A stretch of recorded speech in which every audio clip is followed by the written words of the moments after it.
Good evening, everyone. I would like to bring this City Council meeting to order. I would like to start this meeting with the Pledge of Allegiance. Zach, could you please lead us for Pledge of Allegiance?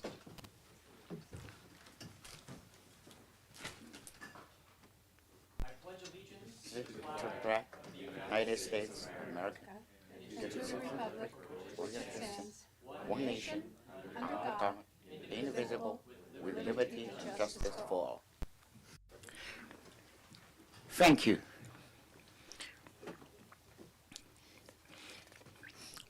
Rebecca, could you please do roll call, please? Councilmember Agramonte? Here. Vice Mayor Barnett? Here. Councilmember Felder? Here. Councilmember Lowe? Here. Mayor Dean? Here. Thank you. Thank you. Today, we don't have a closed section. Next, we'd like to discuss today's agenda. If any changes for today's meeting's agenda?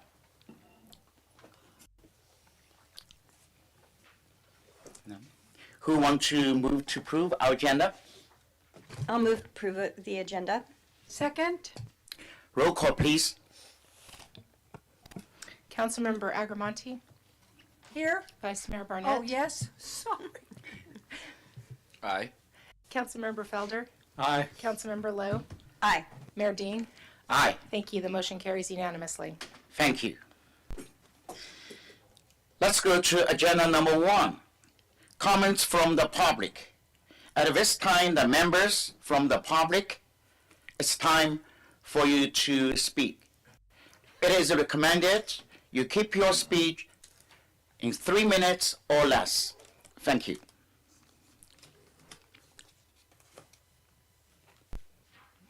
No. All right. No. All right. Looks like no. Any in the public comments? So let's move to agenda number 2, meeting dedications. All right. Yes, I have a meeting dedication. It's been a month ago, but I was at the memorial for Stephen Gale. Stephen Gale was the field staff director for Congressman Mike Thompson for many years. And he did many amazing things for individuals. For those of you who have done constituent work, I know Councilmember Agramonte has done this.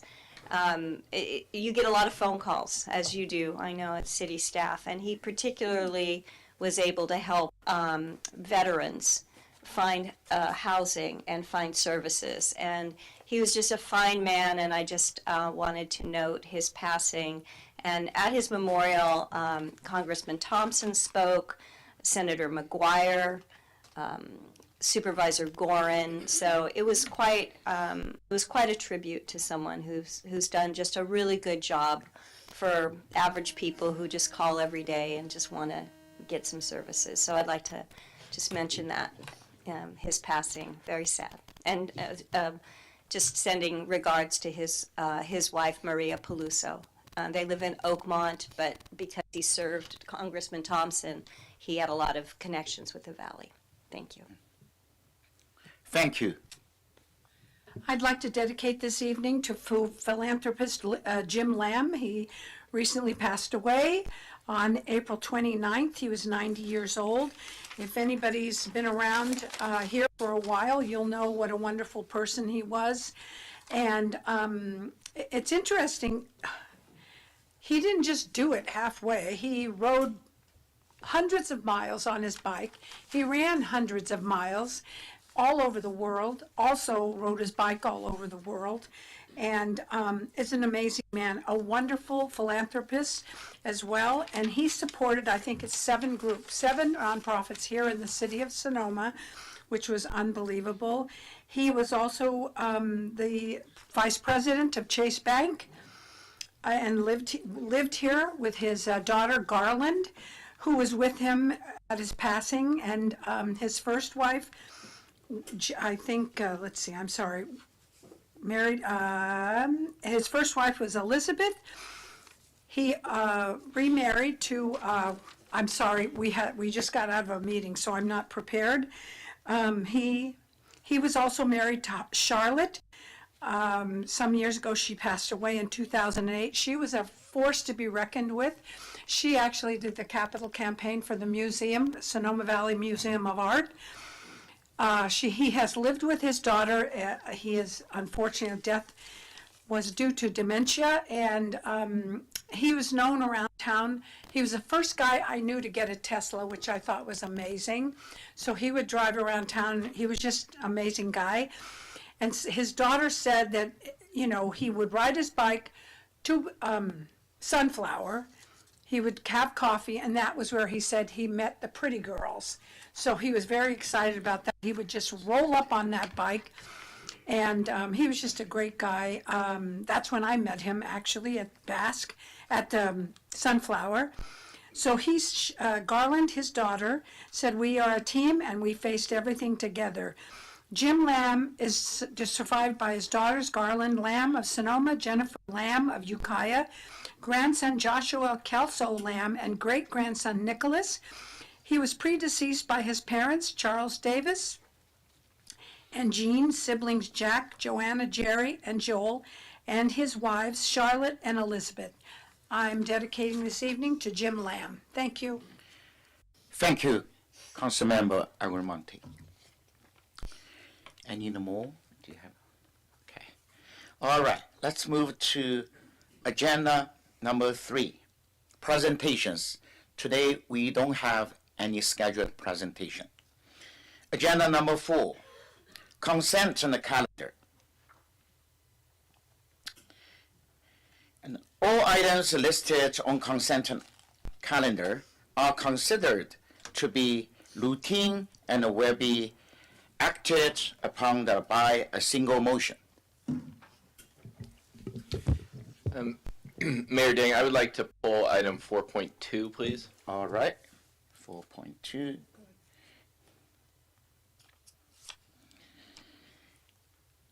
Any other items we want to pull? Okay, can you put a motion? I'll move the consent calendar with the exception of 4.2. I second. Roll call, please. Councilmember Aguirre-Monte, Aye. Vice Mayor Barnett, Aye. Councilmember Felder, Aye. Councilmember Lowe, Aye. Mayor Ding. Aye. Thank you. The motion carries unanimously. Thank you. Agenda number 4.2. Received the City of the Sonoma 2021 General Plan Annual Progress Report.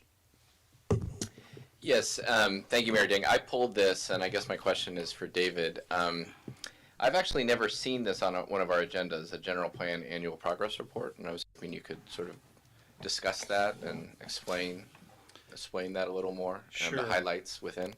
Thank you. The government code requires two things to be filed with respect to planning items. One, which you've already done this year, and that was to file the annual progress report for the housing element.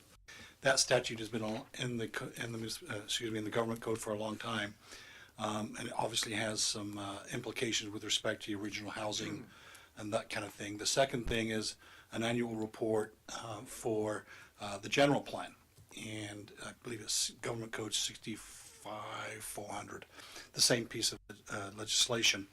There are no requirements and there's no formula as there is for the housing element annual report, but in contact with OPR, the last time the city did one was 2016. And so this particular report goes beyond 2021. We went back to 2017 to talk about the wonderful things that we've done here in the city with respect to the general plan. Most importantly, all of the housing kind of things that we've done are in there, along with the code amendments, and the report, I believe, is about a 10 or 15 page report that we provided for your council. We'll submit that to OPR and HCD. Thank you. I just wanted to briefly comment. I would encourage the public or all of us to really look at this. Just in the last 3 years, but especially in 2021, I think our city has made tremendous progress on our general plan, specifically with regard to housing issues. I think a town our size, actually, I can't think of another town our size in the state that does as much for housing and creating housing opportunities, and especially affordable housing opportunities as we do. Specifically, we, in the last year, upped our affordability requirement from 20 to 25%. We started the housing element, and obviously housing is a very difficult issue, and with challenges and factors beyond our control. And I think we're trying to do the best we can. And I would just encourage everyone to look at this. Obviously, we discussed earlier during our budget session about potentially updating our general plan at some point in the next few years. We've had this general plan for going on 20 years, and so as this general plan reaches its sort of full maturity, I think the city has a lot to be proud of. So I just wanted to thank David and especially Christina and Wendy in our planning department for all the hard work on our general plan. Thank you. Thank you. Mr. Mayor, if I could just add one little piece, and that is that I did ask OPR, because this is a non-penalty type of a report. Again, the housing element has a specific formula and fields that you have to send in electronically.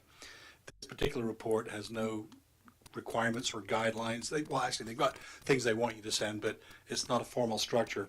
31% of California's cities submitted this in 2020. And so I just want to let you know that you're one of the few and the proud. Thank you. Yes. Yeah, no problem. Yeah, due date is April 1st. Yeah, we are fine. Yeah. Mr. Mayor? Yeah. If I may- So this is in the government code, that 31% of the cities comply with the government code. And that's rather shocking to me, quite honestly. But I guess if there's no repercussions, then, I hate to say it's kind of like our campaign finance ordinance, But, so there's no accountability or whatever, so. There is none. In fact, this is the way, back in the day, aging myself here, this is the way the housing element reports process was. Back in the day, there was no repercussion, but then HCD got wise, and so did the legislature, tie it into the housing. And I think housing first, perhaps. Because as we know, the housing element is the only one element of a general plan that has a clock, either 5 years or 8 years. In our case, it's 8 years. Yes. And when it comes to counties, they're not much better. 41% complied in 2020. Thank you. I hope the next year we file it before April 1st. Thank you. Any more questions? If not, we're open to public. Any comments from public for agenda number 4.2? None? All right, let me bring back to our city council. Any further discussion or want to move? All right. I move that we approve agenda item 4.2. Second? Roll call, please.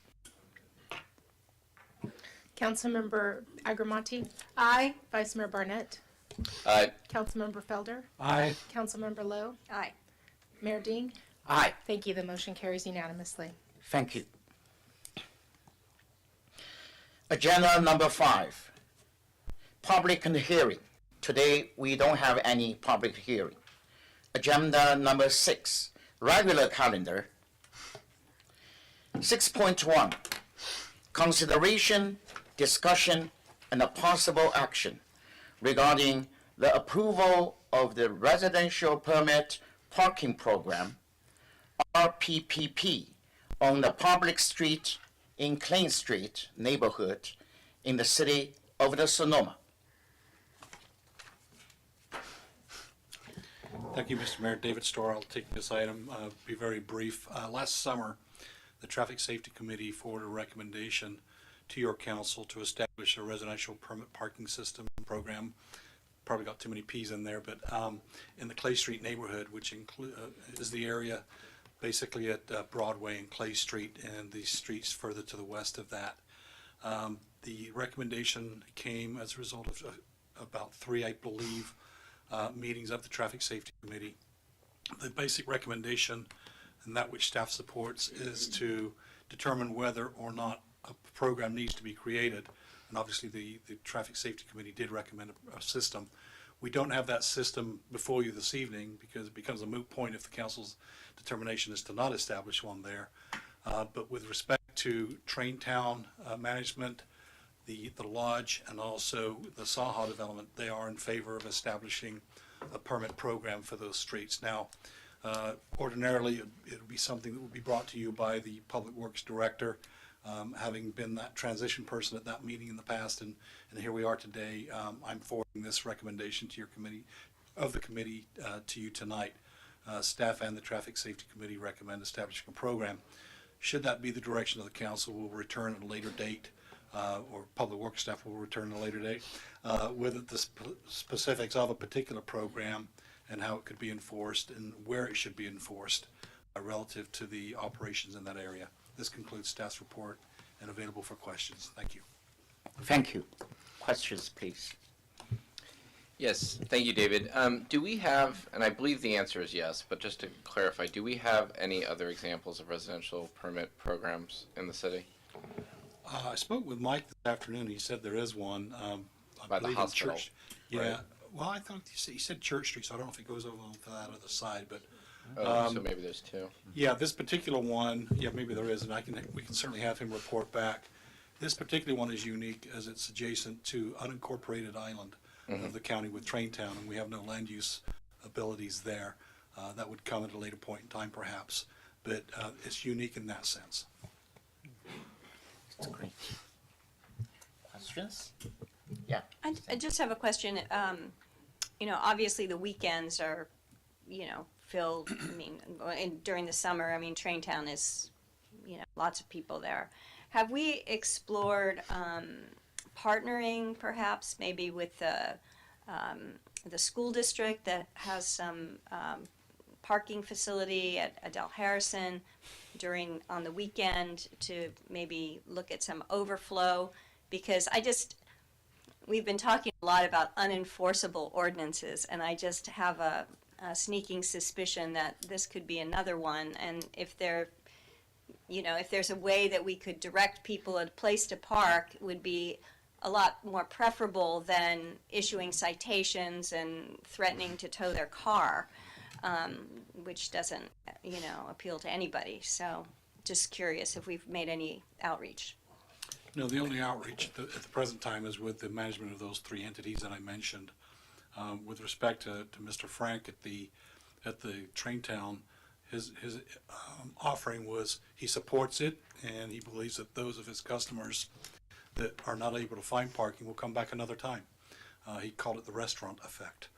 I'm not quite sure I understand or even agree with that, but he seemed unconcerned about overflow of his particular customers onto city streets, and that's why he was in favor of the permit process.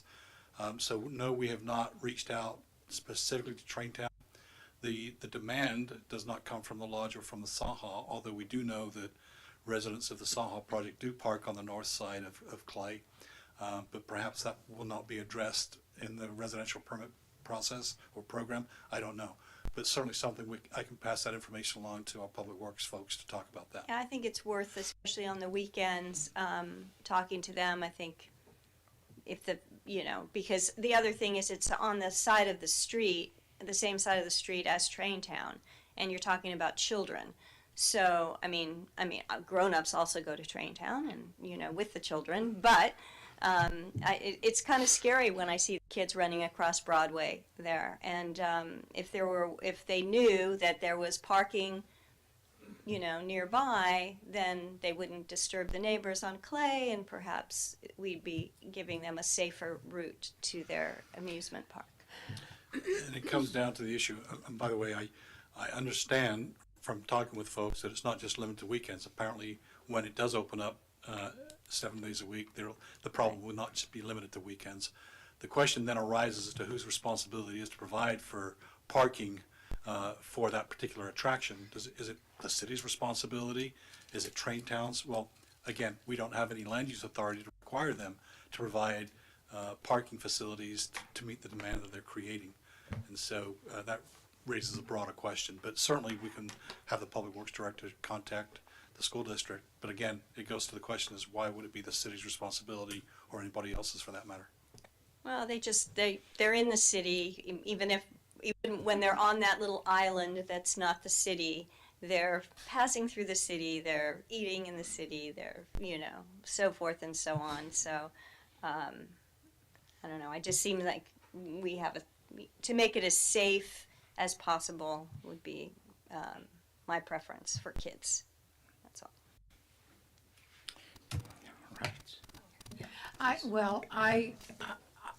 I know this has been, well, everybody knows this issue's been going on for years. It's pretty aggravating to have cars parking in your neighborhood, and it is dangerous. I agree with you, Councilmember Lowe. My worst moment was when I saw a woman very pregnant pushing a little girl in her stroller across that horrible big street. The whole thing doesn't, it's not working for me.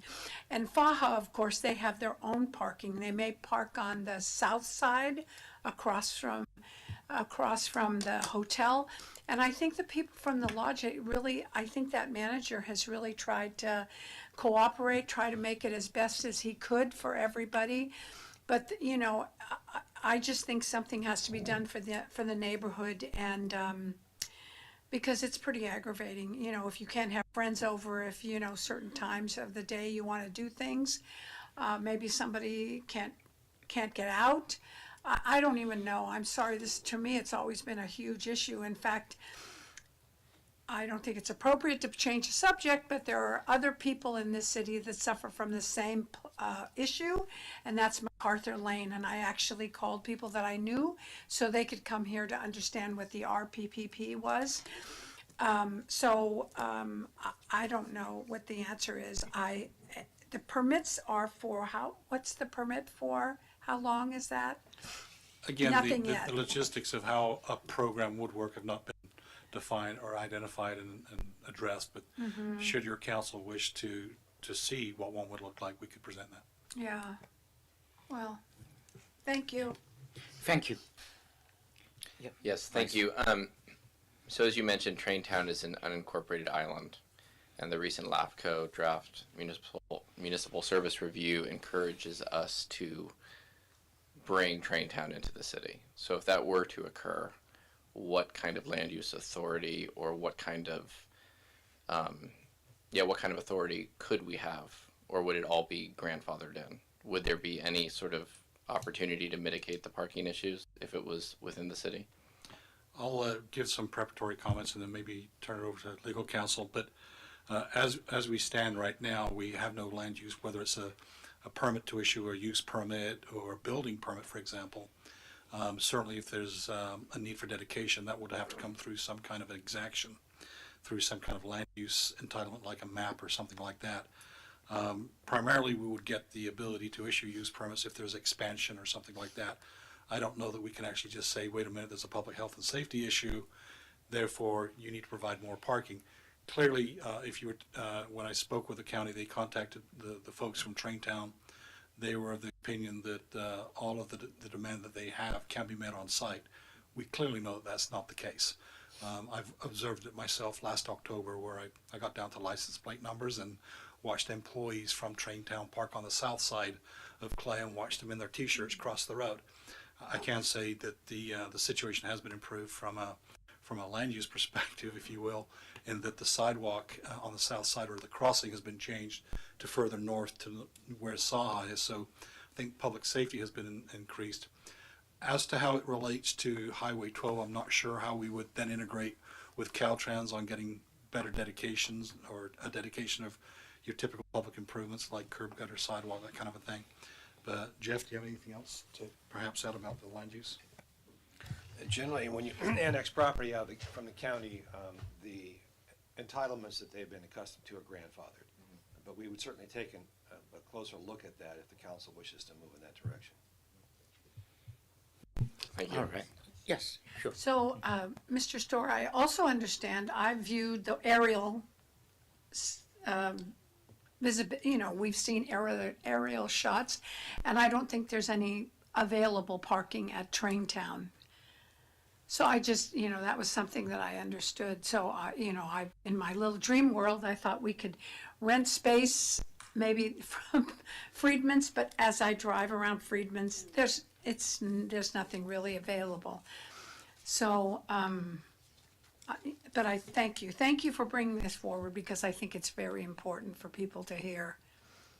My observation when I was out there last October, first weekend of October, I did notice people going into Friedman's and then coming right back out. So I don't know if they actually had somebody there to monitor that, but all of the parking on site at Traintown was populated within an hour and a half of the opening. So around about 11:15, 11:30, they were bleeding onto the east side of Broadway, up and down that side, and then also on the west side of Broadway.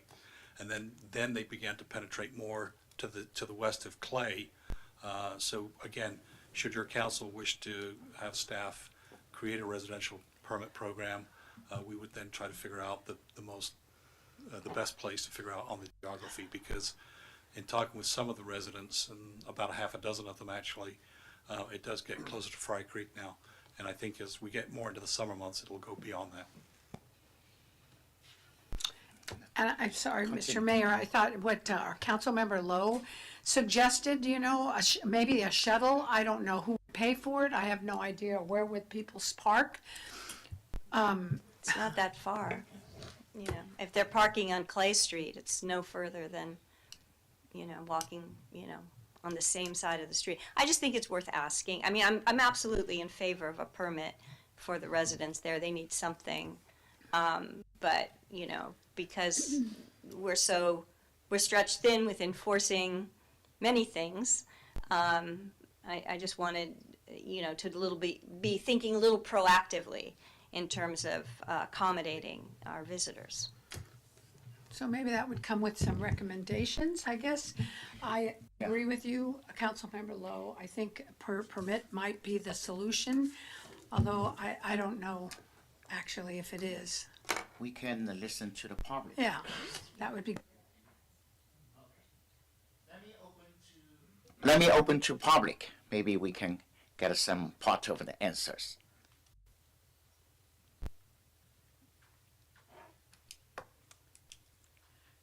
Good evening. I'm Gail Miller, 162 Clay Street in Sonoma. This is becoming a huge issue. It's just very sad. Not only are they crossing Highway 12, but they're also roaming up and down our streets, and it's an accident waiting to happen with these little kids running here and there, and parents are changing diapers and feeding somebody, and and it does stretch through Bragg, which is right there on the corner, and then also onto Cooper Street too. So my question really is there no way, I don't know why Traintown didn't get incorporated into the city limits in the first place. And if it's too late to do that or can't happen, then I totally support the parking at Adele or the high school, especially weekends and summer when nobody's there. There's empty parking lots. And there is a sidewalk going right down Broadway there. So there's no danger for anybody as far as, kids being out in the middle of Highway 12 or Clay Street or Bragg. And it just makes sense. But I hope that you'll move on this pretty quickly. If it's permits, people are, a little worried about will it bring down the value of our homes. Well, I don't believe that will happen. But also, summer's coming, and it's been going on and on and on. And Traintown, those houses on Clay Street have been there since 1999. For a couple of years during the pandemic, of course, we didn't see any traffic with Traintown. And now, as witnessed last night at the Music in the Park, everybody is out and coming to Traintown. So I really hope that you'll move quickly on this, and you will definitely have the support of Clay Street neighbors. Thank you very much. Thank you. Okay. Thank you, Ms. Miller. Any more public comments? So-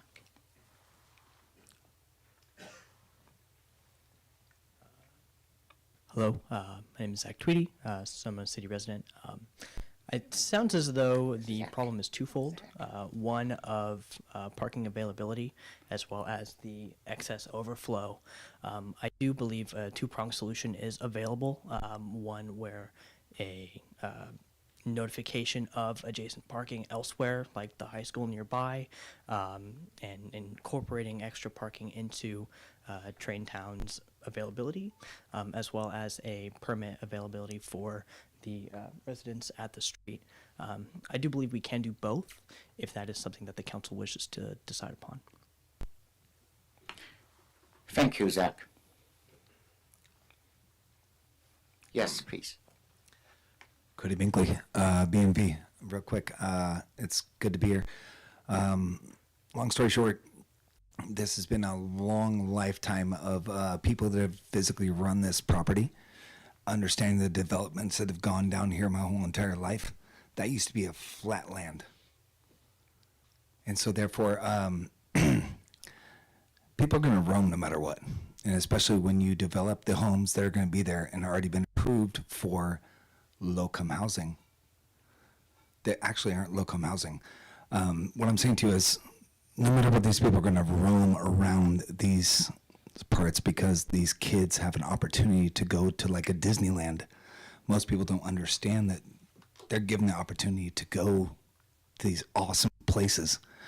When you ride around Train Town, that's like it's a gem in a sense. And so therefore, we're going to have, we don't have the parking to make sure that's a possibility. There's no way that these people aren't going to have the opportunity to not roam around these spots. I know it sucks, but we have to figure out a way to make it okay for everybody. Thank you. Could you please spell your last name? Binkley. Thank you.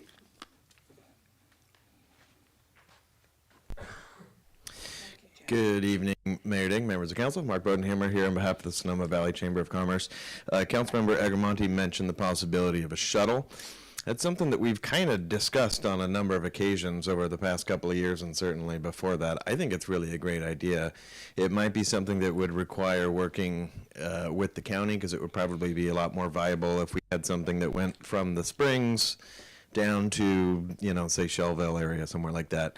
But it would be a great idea. There might be an opportunity to see if Traintown would be interested in being a, participating funder in it and work with the hotels. And maybe there's some way between the county, the city, some of the large hotel properties and some of the bigger attractions, we could come up with enough funding to offset the cost and make it, $1 a ride or something like that that works for families and is accessible to everybody. So we'd certainly be happy to help out with exploring that if there's interest from the council. Thank you. Thank you, Mark.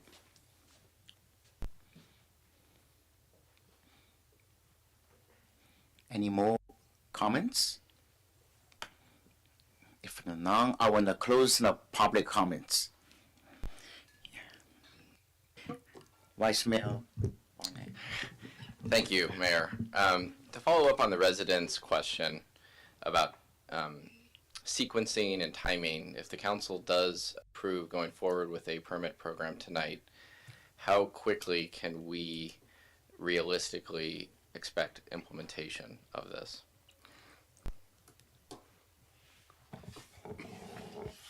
First of all, I think we would then need to convene a meeting of the Traffic Safety Committee, have some time to prepare a recommendation to that body. And I think at that point, then return to your council. I'm thinking 120 days at the earliest before we can come back. So that committee already approved or made that recommendation. So why would they would have to review the particulars of it, or? My thought would be that we would work out the particulars of it, formulate a recommendation to it, and then have that come back to your council. Or alternatively, we could come directly back to your council now that they've approved it. But I think theoretically they're the experts. It's your public works staff and also a traffic consultant. I thought that would be a beneficial thing, but perhaps we bypass that. We could skip some time on it. I'm open to either direction. I mean, I'm just trying to facilitate, expedite the process, I guess, I but think- also respect the process. So I think it would be too aggressive to get before your break, which is July. So I think we could probably do it by August, come back to you with a recommendation whether we go to the traffic safety or not. But if your direction is to come back in August, we can try to figure out the best path to get to do that. Because it's summertime in the school. Anyway, more comments? Yeah, I do. Yeah. Thank you. And Mr. Vice Mayor, you also are on the SCTA, so possibly they have some ideas about a shuttle, an EV shuttle.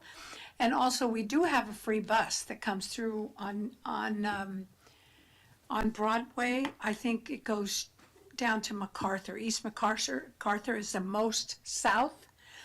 But possibly, I know they want to have an electric bus. They're talking about that. But maybe with a schedule from the bus, it says maybe they come every hour or something like that. Maybe people would be able to time those and bring them somewhere to where there's parking. But that's beyond my vision. So those are a couple of suggestions. I mean, we never had a free bus, and then we did, so that's really great, but I don't know if this would actually fix that.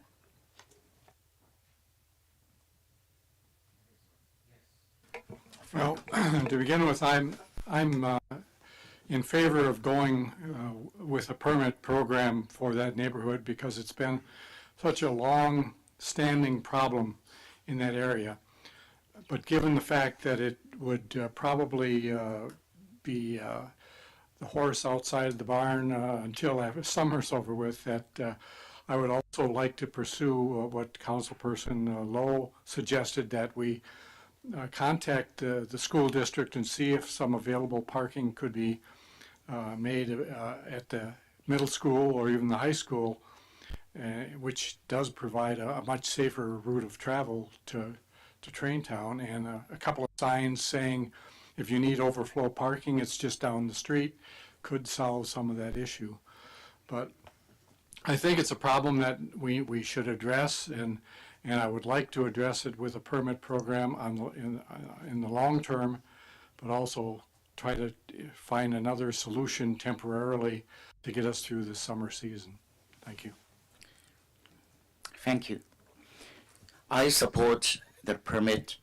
Also, I agree with Councilmember Lowe's suggestion. Yeah, try to work with adjacent area and see if any another possibilities. And also, I want to know what is the time frame for the safety committee meeting? Yeah, Mr. Mayor, they meet on an as-needed basis, so I think we can pick up the phone tomorrow and try to get the Public Works folks together. Obviously, putting something together, we don't want to come to council with a plan that's going to fail. I mean, the enforcement of it is the critical piece. So we need to talk to police as well and try to figure out a strategy to do that. I'd actually call that a short-term solution, trying to get something like that in before July. So, see, we're in May. Maybe if there's direction to the city manager, we could have the city manager implement a permit program, unless the council wants to see the logistics of it. We could begin on that, as soon as we can. I'm not quite sure. I'm thinking aloud here, and I probably said something I shouldn't have said already. what if tonight? Yeah, if tonight, your Council Jeff was just saying that should your council wish to have an RPPP, we would need to establish it by resolution. We could come back at maybe the next meeting might be rough to do that, but certainly we can try to get it done in June before you take your break. Yeah. So if tonight we give direction Yeah. that we want a permit program. Is there any possibility we could start putting up signs on the street, basically that this is permit parking from certain, and then work out the details later? Thinking that many people might not park there because it says it's permit parking, and so, if we reduce, you see where I'm going with this? Yeah, You can't do that? Yeah, Jeff the is middle of the saying no. night, you suggesting you go down and. Just put up permit parking here, and then we'll figure out the details later. Yeah, let's put cones out A there. significant percentage of people visiting Sonoma probably wouldn't be parking there. Well, people try to leave their Yeah. garbage cans out all the time, so nobody can park there. So I guess the answer is no. Resolution or ordinance. Okay. All right, yeah. Yeah. We agree. Good And suggestion. it may be Yeah. possible to survey neighboring cities that have these in place, and there are. I would bet Santa Rosa has some neighborhoods that have preferential parking programs. Some of the bigger cities have them. And maybe they have a traffic guru as a whole packet of material, resolution, ordinance, protocols, forms, and that might help expedite the processing of this particular project. Right, because there's also an administrative side of it as well, because you have to issue the permits, and also there should be some fee involved because of the, the cost to administer it, so. And how many I see. cars can you have a permit on, and, there's a lot of things that you have to think about. All right, yeah.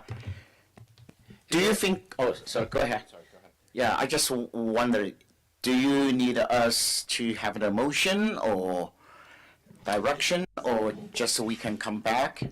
I think if your council gave us a direction, take a vote, a straw vote, and let us know that there's a consensus to formulate an RPPP, then we can go back and present you with a resolution at a later date as soon as we can. Do you think it's good? Yeah, that's good. It's a great Yeah, idea. I'd like to make a motion to that effect, that we move forward on a residential permit parking program, and in addition to that, research available parking that can be overflow and safety for the island known as Train Town. And then further, I'd like to add Mr. Bodenheimer's suggestion that we also continue to research our collaboration on any sort of transit to all of our wonderful, facilities, including the plaza, because, people, if they could park south of, Train Town or whatever and go up to the plaza, that would be nice, and then they can go wine tasting and not be driving and not be parking and all of those other good things. So I think all of that together needs to happen. We have the motion. Who can second? I'll second. Roll call, please. Councilmember Agramonte, Aye. Vice Mayor Barnett, Aye. Councilmember Felder, Aye. Councilmember Lowe, Aye. Mayor Ding. Aye. Thank you. The motion carries unanimously. Thank you. Agenda number 6.2, discussion, consideration, and a possible action regarding options for continuing or cessation of the Sonoma al fresco program, which terminates on October 31st, 2022. Christina. Thank you, everyone.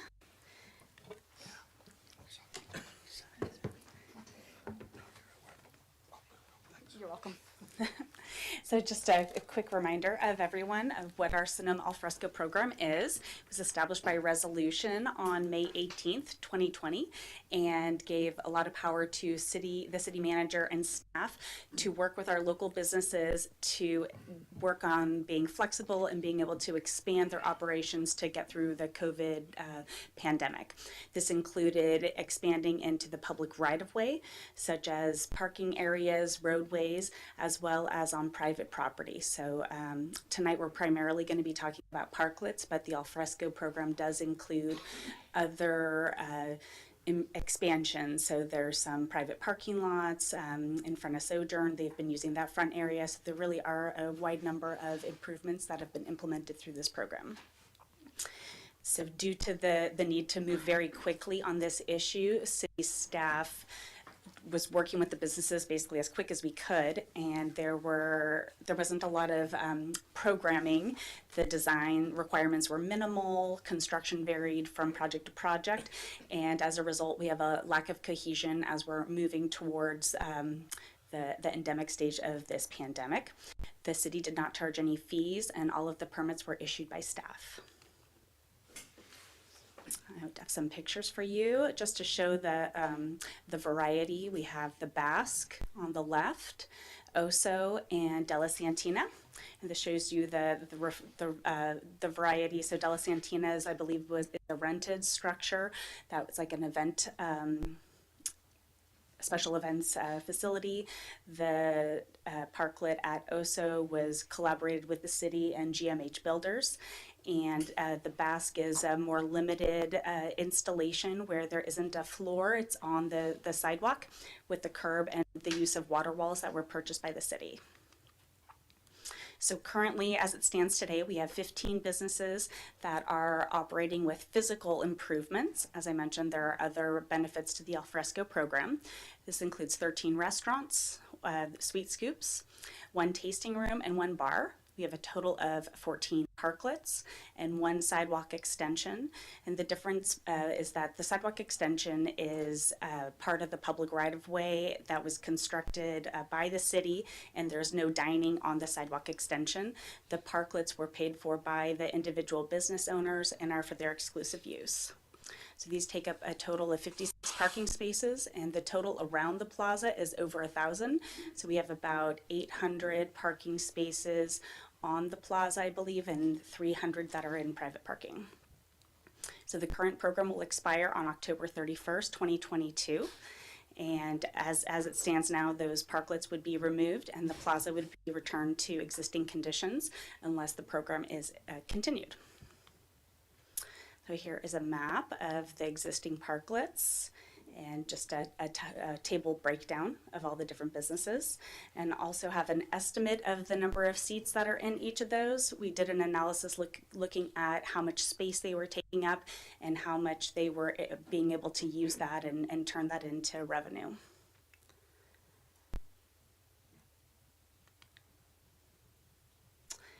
The First Street East closure is also part of the Alfresco program. This includes the Pangloss structure and a parklet for Maya. On March 16th, 2022, the City Council established the Parklet Ad Hoc Subcommittee comprised of Vice Mayor Barnett and Councilmember Felder. And the charge for the ad hoc was to analyze issues that could arise during staff's consideration of the future of the temporary alfresco program, including but not limited to design standards, considerations of impacts, costs, and duration. And to that effect, since that time, staff has been collaborating with the ad hoc as well as the Sonoma Valley Chamber of Commerce and the Visitors Bureau to evaluate every single option that we could think of. We have been discussing very passionately at times. And there are a lot of considerations. It's not a simple issue, so I just have a list of some of the topics that have come up. So parklets have supported the city in generating tax revenue.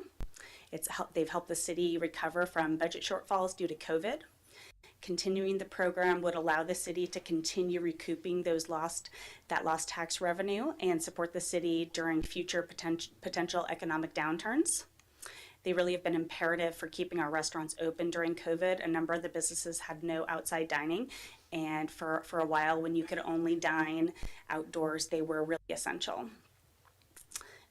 Comments from the Chamber of Commerce and the Visitors Bureau is that the public prefers to be dining outdoors at this time, and there's general community support for additional outdoor dining options. This is the Girl in the Fig parklet. So some other considerations are there are concerns about parklets removing parking from general use, potential issues with ADA compliance, concerns about aesthetics and visibility, especially on our historic plaza, challenges accessing other businesses as well as blocking views of other businesses. The program potentially has direct benefits only to a few on the plaza and can detract from views of the historic buildings. Currently, the city is not charging any fees, and there could be potential traffic and pedestrian congestion. So the Chamber of Commerce conducted a survey of local businesses and did outreach. Mark, do you want to come up and explain the survey? You'll do a better job than I will. Sure, thank you. One quick point of clarification. There was a comment previously that I said that the public prefers outdoor dining. We haven't done any public surveys. Anecdotally, I've heard a number of people who do have a preference for not dining inside yet. So I just want to clarify that. There's no, data behind that. I've just heard a couple comments to that effect. With regard to the survey, we actually partnered with the Sonoma Valley Visitors Bureau on this survey. We went around to every one of the plaza area businesses, and then we extended out a block or 2 blocks, kind of depending on the nature of what happened down that block. So we covered, I think, about 150 total businesses. Most of those are the ones that you recognize around the plaza, but some of the office spaces that are above and tucked down the alleyways, some of the real estate offices, things like that. So everybody had a chance to participate in that. We got 30 total responses back, as you can see on this form. 14 of those respondents said continue as is, so just don't make any changes and extend this for another year. 8 said continue with modifications, so those are people who are saying, we like the parklets, but we'd like them cleaned up, we'd like them smaller, we'd like to maybe get rid of some of the ones that aren't being used, things like that, or had some issues with fairness in terms of, I have a space that I pay for, the parking should be shared by all of us, and some of my neighbors are getting to use that for free. And then 8 said eliminate parklets as planned. As you can probably imagine, some of the 14 were people who have parklets, and some others who just really support them and like having that extra outdoor dining option. They were pretty passionate about that.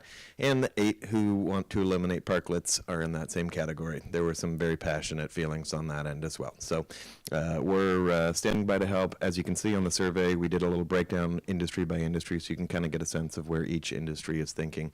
There's not a ton of respondents, a little bit of a small sample size, so I don't know exactly how scientific this data is, but gives you a snapshot of how people are thinking. And we're standing by to help if you guys need any more surveys done, whether that's for the public or going back out for more input from the business community. And just last thing I'd like to say is we did confirm that each of the respondents was in fact a business. This wasn't a survey that was just fired out there and anybody could anonymously respond. We had them tell us which business they were and kind of confirmed through the survey system that it was that business responding. So we do feel accurate in saying that those are really from people around the plaza. So that's all for now. Thanks. Thank you. Thank you, Mark. This is just an interesting couple photos to show the different views from inside a parklet, outside a parklet, some of the differences between having diagonal parklets versus parallel parklets. It really is a very complicated issue. Every single one of our blocks and every stretch of the sidewalk is very unique and different. We have the bistro, and again, this is 3 different shops, and you can see how the aesthetics really varies depending on how you're viewing this. So the ad hoc, we've been working for many weeks at this point, and I believe we've looked at the issue from pretty much every angle.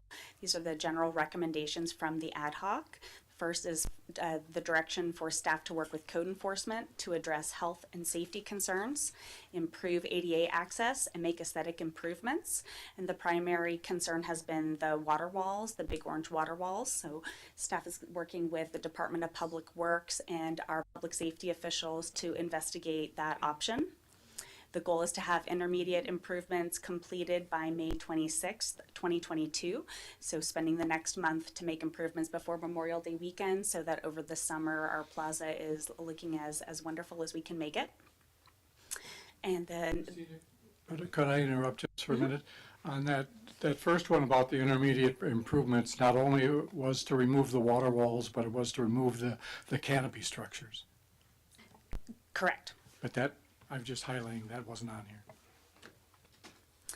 So, yeah, there's a whole list of like 10 items that we're trying to come up with some basic standards that would be apply to all of the businesses, and the intention is to have a letter go out to all of the businesses, and we'll have a form letter checklist and tailor it for each individual business. And then the recommendation for potentially moving the do you have a question? Me? Yeah. No. Okay. Okay. I'm sorry, could you repeat what? I'm sorry, Councilmember Felder, you said water walls and, So the orange, oh. K walls or K barriers, Right. Yes, whatever they K call. And any of the canopies or tent structures would be removed by Memorial Day. All right, thank you. Thank you. And umbrellas would be Your concern, okay. Safety, we like Yeah. always. So then the issue of whether or not to continue the parklet program, the direction from the ad hoc was before making that decision for staff to work on developing a comprehensive parklet guideline standard for consideration by the council. So that would be the next step, is for us to take a deeper dive into how could we improve this program moving forward, make some tweaks. I believe just at a quick glance, we can reduce the number of parking spaces by about 10% without sacrificing any of the capacity and tables, and some other safety issues as well. And the final recommendation was that the parklet should be made accessible to the public during the 4th of July parade, and that all business activities should be prohibited before 12 p.m. And this is in line with some other local jurisdictions are doing as well. So we just have some discussion topics for council, and also have some photos that we put together. The planning director, the planning commission chair, and myself were in San Diego this weekend for the planning conference. And we have some examples of parklets that we were enjoying. They don't have any diagonal parklets. They are all, good timing. Would you like to come up, Ron? Okay. All of their parklets were parallel parklets. They were approximately 8 feet wide. They were fairly compact. They also had a wide range of design options, so we're only showing the good ones that we liked. There were definitely some that looked like, you know, it was garbage that needed to be scraped away, but some of them were really, really lovely. In the top left corner, you can see that this one has electrical lights that are built in. It had some down lighting.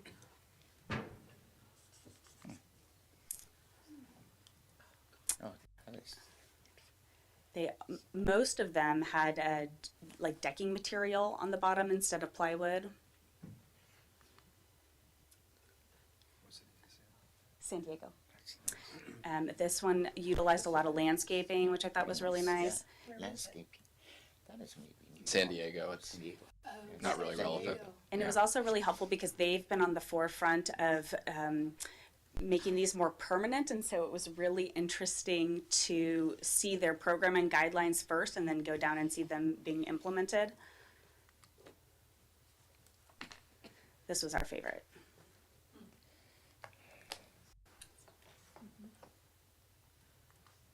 So that's the end of our presentation. Do you have anything to add?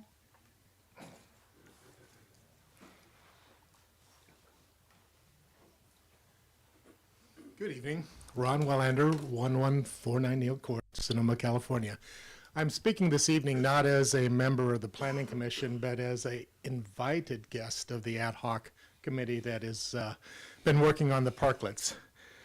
And I did join both David and Christina down to Southern California to attend the planning conference, in which, as has been suggested, that the city of San Diego has a tremendous number of examples of parklets that vary between being architecturally wonderful and architecturally modest. And I have been struggling with this whole concept of the parklets and their duration, and should we keep them, should we not? And my thought at this point would be to continue to work with staff and the ad hoc committee and help develop some options, because it seems like at this point in time we have options. I am concerned, and I am consistent with my concern, and that is the longer we keep them up, there's the potential for it to be implied that they'll become permanent. And unlike every community that I have gone to kind of do my review of existing parklets, none of them have the historic plaza that we have in Sonoma. And in particular, the ones that we saw in San Diego, they were along typical street just streetways, and when you have them on both sides, they do kind of reinforce that kind of linear alley. And again, I continue to struggle with how to take that vision and then superimpose it even further on in and around the plaza. And it's just difficult for me to find something that truly is going to be complementary to what we all value in terms of the plaza. And my last comment has a little bit to do with our goal of continuing to keep our downtown core vibrant and alive and healthy, so that not only is it something we're proud of in terms of just an energized core, but of course the ability to also generate some tax base. And so to that, I have great concern and am a very strong proponent of the idea that we really need to step back and look at the whole. We need to look at the whole plaza. We need to look at the connection between Depot Park to the plaza through Casa Grande parking lot. And we really need to look at a comprehensive plan on how to keep the health of our plaza, particularly the landscaping portion of it, just healthy. And I believe that it's a dynamic space, and unless we come up with a very proactive measure to stay on top of it, it will continue to kind of subtly deteriorate to the point where it will be just a disappointment for all of us here. And to that extent, and the reason I bring that up is that if there is a desire on the part of the city council to invest on the outdoor spaces around the plaza, then it would be at that time, in terms of this, evaluating the streetscape, how it just embraces both the street as well as the storefronts. That would be the time to really look at the potential. And of course, with that kind of evaluation and that kind of design, you're talking about a significant investment of money. And that's why, again, I feel strong that that's the right route to go, or that's a prudent route to go in terms of protecting an investment, and that the parklets is something that I'm glad we did. But again, the way they are, I just think that they are a visual compromise. So with that, I'll be happy to answer any questions regarding my due diligence in San Diego, but if not, I will quietly walk away. I will quietly walk away.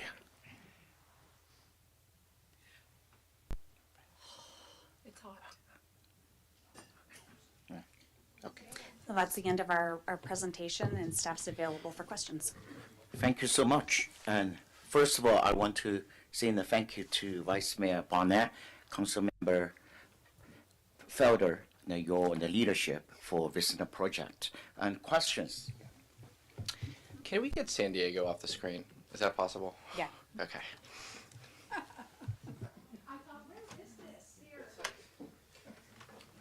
I just had a question about San Diego, since it's still on the screen. Is that the recommendation was to get rid of the canopies, and yet some of the pictures that you're showing that were the ones that you liked had canopies. They were wooden, they were structures, they weren't tents, but I just want to know, how do you discern the difference, and what made you like those? And I mean, I could tell you visually, yes, that looks better, but is the reason we're getting rid of them is because they're an eyesore, or because they're blocking the views of the other buildings, et cetera? We are not responsible for the photos from San Diego. No, I do understand. not understand how that came in. Yeah, I understand, but I just say, The I get. rationale for the tent, so tents and roofs are two different things. The roofs have gone through a building permit process. I think that highlights one thing that's unique to San Diego that is different from the plaza. The Sonoma Plaza is a National Historic Register. It is a historic place, and there's varying degrees of success, I would say, with our tents. Some of them, the visual is just looking at kind of saran wrap being wrapped around the plaza, and that's one of the biggest complaints that we have received has been about the tents. Some of the businesses achieve shade through umbrellas, and that is a much lower profile approach. Okay, and are we talking about the elimination of the tents, if you will, year-round, or is this just a summer thing? I mean, are we thinking at all about what happens in winter or just a question for the subcommittee, perhaps, through the mayor, if you will? Yeah, and then you go first. Well, this is the last discussion we had in the ad hoc committee was to try to decide what do we do between now and October, and then what do we do moving forward from the end of October. And we felt as a subcommittee that there were a lot of things that could be cleaned up in the existing format long before October that are probably in violation of fire codes or have other aesthetic detraction to the plaza that don't have to be there, especially during the summer season. So the immediate direction was for them to, for staff to go through code enforcement to remove the K-rails, remove the tents, because it's easier just to take them all off during the summer season and then come back with a set of guidelines or design standards that may apply going forward.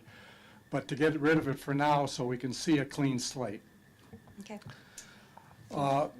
There was one other thing that did not come up in the presentation, and the current encroachment permits apply till October 31st, but it's my understanding that both police and fire would like to reopen First Street East, and they were willing to leave it in place until the encroachment permit expired, but to then reopen the street. And so I think that's another recommendation, at least from the ad hoc committee, is to get the street back open no later than the 31st of October. And if I may follow up, Mr. Mayor, to my subcommittee folks, was there any discussion within the committee regarding something for the retail establishments that are not, food, wine, because my guess is, in looking at the histogram from the chamber, is that's their issue, and I feel for them, so. Well, part of the discussion would evolve on a set of design standards that would come forward, and I think we have a leaning towards going with umbrellas or more of a European look, and maybe have sidewalk extensions. So if you go to a plan for sidewalk extensions, it also can benefit some of the other retailers on the plaza, because now they can have even a display spot in front of their store. There are ways to do sidewalk extensions where you don't reduce the parking count around the plaza, which would preserve that parking for the other retail establishments. So there's a number of things, but that's going to take some work in fleshing out the design standards. And we're not. Did you look at all about 20-minute zones or anything in front of some of the retail establishments, or something to offer them? Well, that's probably in the larger picture of. Okay. We did, and I think Mark's going to chime in and say the same thing, but we did have discussions about the retail businesses and how to include them. Yeah. Okay. And there's a whole lot of details. This is at this point, it's kind of intentionally vague. We hit a point in the process, and I'll get more into the thank yous later, but I do want to just recognize the ad hoc committee of these two council members and planning commissioner Wellander. They've done a ton of research, and as you can imagine, there's a lot of factors to balance. I mean, there's safety issues, there's aesthetic issues, there's fairness issues, there's economic issues, there's what does the public support, and each site is different. And so we're trying to basically, I think at this point, and please correct me if I'm wrong, I think the ad hoc committee was just looking for a little bit of guidance from you in terms of what the three of you were feeling, so that we can kind of drill down those issues and get into the finer points later. But at this point, it was sort of like, well, should we really spend all the time on the little itty-bitty things if the three of you are just going to say, forget it, let's blow these out and keep them for 5 more years as is. So right now, it's just kind of getting your input on what things are important to the three of you, so that the council council or the ad hoc committee with staff's help can kind of drill down those issues. Is that Yeah, accurate? I mean, just to piggyback on that, I think Mark's exactly right. I think it was time we brought it to the council because we've had many meetings, and I will say we've sort of made vague general recommendations, but they're extremely vague, and depending on the hour, we go back and forth on it. Because every time you open up a door here, there are unintended consequences you're not considering, and I think it's time we get the public's input and all of your input on this. I think we all want to preserve a European-style outdoor dining element on the plaza. And we had to do it over the last 2 years. We just don't know exactly how to do that going forward. And we have a few ideas about that. I think the best idea we came up with, which has not really been necessarily verified to be possible, but if it was possible and if we could maybe allocate funding to see if this was possible, are basically sidewalk extensions, as Councilman Felder just mentioned, very similar to in front of Cafe La Haye, where the idea would be restaurants and retailers, etc., you would be able to fill basically the sidewalk with all of your tables, and then the sidewalk would actually be in the sidewalk extension, very similar to Cafe La Haye. And I know staff's a huge fan of this project, but Bob and I liked it, and it would be umbrellas and everything, and depending on, and this was really, I have to give credit to Ron Wellender for this, depending on how large that sidewalk extension was, potentially you wouldn't sacrifice any parking, because you would just narrow the street a little, you would bring the sidewalk out, you would fill the sidewalk with tables, and you wouldn't lose any parking, and you wouldn't have structures. You would basically just have tables and umbrellas and that sort of European outdoor style dining. So that's one possibility. Another possibility is obviously no parklets at all. It ends on October 31st. Or another possibility is enhanced, strongly enhanced design standards, knowing full well this is a national landmark. And the more and more resources we ask restaurants to put into these temporary structures, the reality is they'll probably become, to some level, permanent. I think the ultimate goal, long term, is similar to what Councilman Felder and Planning Chair Ron Wellender said, is a long-term master plan strategy for the plaza and Depot Park, and looking for ways to better facilitate and encourage sort of that outdoor dining and outdoor space and enjoying the outdoors, probably in concert with a parking district or a parking management plan. And that has to be sort of done together. The issue is we're not going to be able to do that all by October 31st. And so really the question for this ad hoc committee and for this council is, what do we do between the future and October 31st? And are there reasonable compromises to continue the parklet program, preserve as much parking as possible? Perhaps there are different ways to do this in sort of an outside-the-box way, which might include sidewalk extensions. So that's sort of where we're at, and was really, we sort of brought it back to council as soon as possible because A, we need all of your input at this point, and B, we need to make a sort of decision as soon as possible because businesses need as much time as possible to prepare. Mr. Mayor, can I speak? Sure. Okay, I'm going to soften what I have to say. I'll just be very nice about this. Here are my huge concerns, and I think that my fears have been allayed by the city manager. I think it was Garrett Toy who said, anyone that is hurt in one of these parklets, it will be reported by somebody. And I don't know if that ever really happened. There was one person who was seriously injured at Maya, ended up with a concussion, taken to the hospital and got stitches.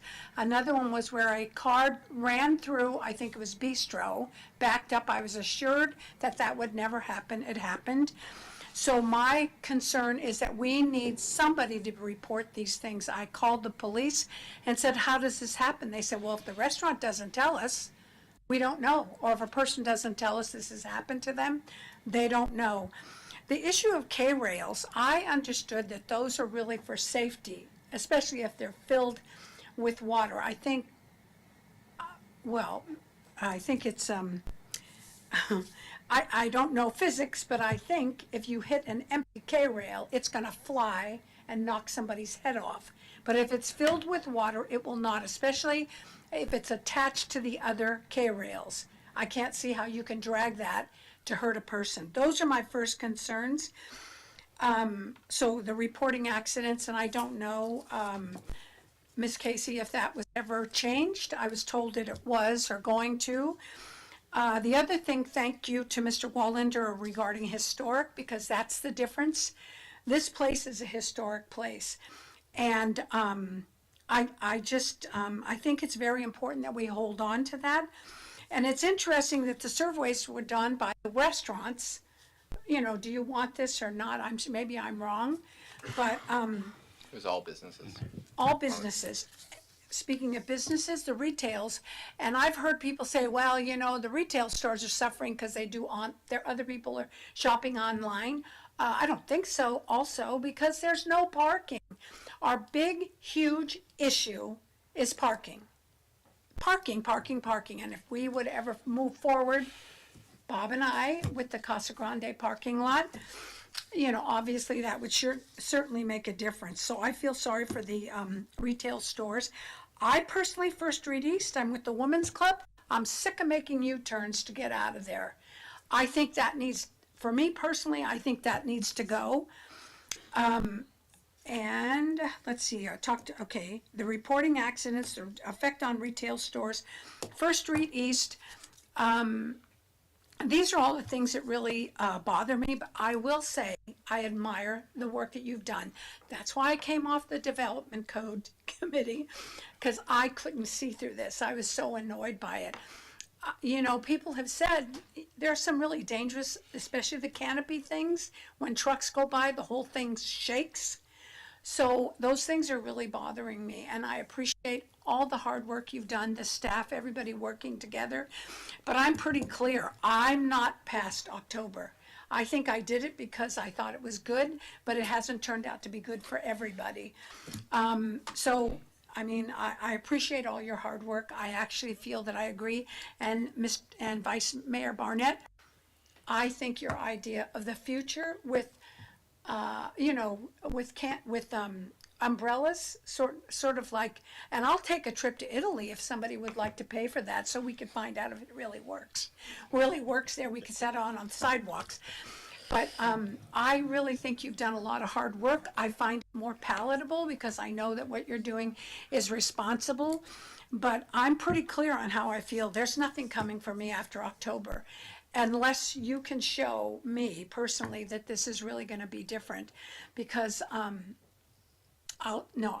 won't use my word that I wanted to say, because I want people to feel everyone is included in this. But you know, that's how I feel. So I appreciate your hard work. Thank you, Councilmember Agramonte. Yeah, we already spend the time identify the issues and what is good, what is bad, but we needed to listen to public. That is most important things. Right now, I'm open to public, and it's your time. Start with your name and how to spell it. Thank you.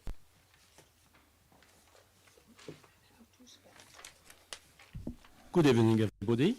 My name is Joel Hoechuk, and I am the general manager at El Dorado Kitchen on the plaza. So first, I want to thank everybody here tonight for allowing us to have parklet, because I know that some people disagree with it, but during COVID and the hard time we had, if we didn't have the parklet, a lot of people would have been starving and not have a job. And the parklet really helped us keep a lot of our staff and feed them during the hard time. So I'm going to go in a different direction, and I totally understand about the historical aspect of the plaza and the look of it, and I agree that some parklet looks good, some parklet are not so good, and that some modifications are needed on some parklet. When we started talking about canopy, we had a canopy, and we removed it because of to be compliant with the fire department. Those canopies were unsafe. He was helping us, cover the guests because it was raining, but that was totally unsafe, and we removed them. And we fill up an application to have a nice-looking canopy that was designed and engineered by an architect, and that will go in tune with the building and the surrounding, with electrical heater and something that will be safe. Our parklet at EDK is ADA compliant, and it's totally safe. I do agree that, and we thank you again for letting us have those parklets for free. And I agree that we could pay, a fee to keep those parklets. And as well, the parklet, brought us during the COVID time $697,000, of which we pay tax to the city, which helped the city as well. And then, on another point, when I was looking at the slide, and I saw the other comment when we talk about allowing the public on our parklet on July 4th, I will disagree with that because those parklets are covered by our liquor license, and we are responsible. So if people drink on those parklets and something happens, we are responsible for it. So I will be against allowing anybody on those parklets if we cannot control what is going on it by letting the general public using them. This parklet we have at EDK costs $36,000, which was a lot of money to fork out during the COVID time. And if we are allowed to keep those parklets past October 31st, we are ready, and we budget another $40,000 to embellish it and to cover it, not with a canopy, but with a better structure, and to have those heaters and make as well the parklet safer. So, Thank you so much, Joe. You're welcome. All right. Thank you. Thank you. Next. Good evening, council members. My name is Ryan Laley, Lely, 555 Siesta Way in Sonoma. I'm speaking tonight on behalf of Pangloss Cellars. We understand that the parklets on First Street East seem to fall into their own category due to the closure of the street and the desire for fire and police to have the street reopen. We'd like the council to consider three options regarding First Street East. First option, our understanding is that the council will not make the final determinations of the fate of the parklet program until July, and our permit is set to expire on October 31st. We would like the council to consider extending the permit to January 1st, 2023. This extension would allow us to, A, use the parklet through our busy season, which is September, October, and November. If we miss out on this year's busy season, the loss of sales and jobs would be significant. And B, have enough of a heads up to remove the parklet in an orderly fashion. If we don't get the ruling until late summer that the parklet is indeed needs to be removed by November 1st, that will provide us with very little time to dismantle and remove the parklet. And it will be very burdensome to both our business and Maya having construction crews dismantling during business hours. Point two, should an extension not be granted, we want to start the conversation now with the city regarding what furniture and in what quantity we can place on the sidewalks of First Street East to keep some added capacity and space for guests that prefer to be outside. We need this guidance so we can properly prepare to pivot our business with this new setup, order furniture, train staff, inform referral partners, etc. If the permit is not extended past October 31st, we would like to remove the terrace in August for it to not impact our day-to-day operations at the height of our busy season. We would want to place several tables on the east side of the building, as we did during COVID before the parklet program was put into place. We would need to present and work through the details with the appropriate agencies as soon as possible. We cannot have the loss of revenue and jobs due to the lack of a timely decision. We are happy to make the time and present the appropriate plans by the end of May to whatever agencies we need. Third point, explore the possibility of making First Street East a one-way street. Fundamentally, the historic downtown Sonoma Plaza should be managed to primarily solve for what is great for the community, meaning people. Sadly, too much space on the plaza is dedicated to cars, not humans, and too many decisions seem to be made based on other considerations than what is best for the people of the community. We understand that fire safety is important, but surely that consideration can be adequately met by First Street East being a one-way street. And we believe the parking, while important, is still secondary to providing ample space for humans to interact, dine, and relax. The plaza was built as a place for the community to come together. Only a century later was it mistakenly turned into a parking lot. It feels like the COVID shutdowns, perhaps as a tiny silver lining, provide a rare opportunity to rethink traffic flows and parking are managed on the plaza and give the plaza back to the community. Thank you for your time. Thank you, Mr. Lilly. Hi, good evening. My name is Miranda Ives of Sausage Emporium, IVES. Thank you so much for calling this to public forum. And also thank you so much for considering the very specific needs of restaurants and small business in our town during COVID and providing opportunities to feel like we weren't going to lose everything. I wanted to actually speak on behalf of my neighbor, Pangloss. We share the same building, we're the same APN number. We share a lot of the same customers. I am absolutely, after really reviewing the behaviors on First Street East, having been there now for 8 months, that the 18 hours of events that are planned in May at the Women's Center, the hour-and-a-half church service once a week, the appointment-only businesses that are 2 on First Street East do not demand traffic through there. It is easily accessible on foot. There was a letter written in regards to impact on the court shops, which is not acceptable. That is egress, where their AC units and garbage are. The clear and obvious entrance to the court shops is obviously on East Napa Street. Everybody knows that. I don't believe that those businesses in the court shops were impacted because they could not be accessed on First Street East. They were impacted because of COVID, just like the rest of us. Those are small businesses in the retail and food and wine industries, and we all know those were impacted the most. The woman who wrote that letter refused her own tenants a parklet opportunity.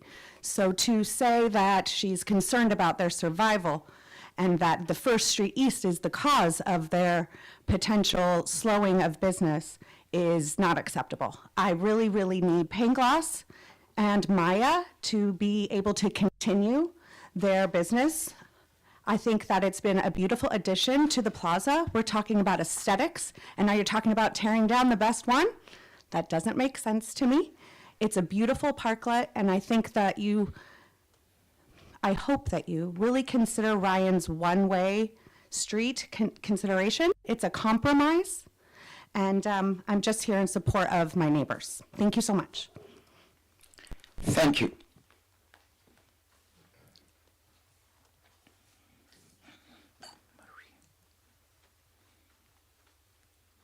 Good evening, John Twilsey, the Girl and the Fig. I live outside the city limits. I'm a West Side guy on Solano Avenue. Yeah. So, first off, I wanted to start by saying thank you to the city staff and to the council. I know there were some different faces back then, but the collaboration and the speed that this happened for us to have the parklets in that time was nothing I had experienced before. I won't say that I've always enjoyed the relationship, but it really turned around, and so thank you for that. It is life and death for many of us in the business, for many of our staff.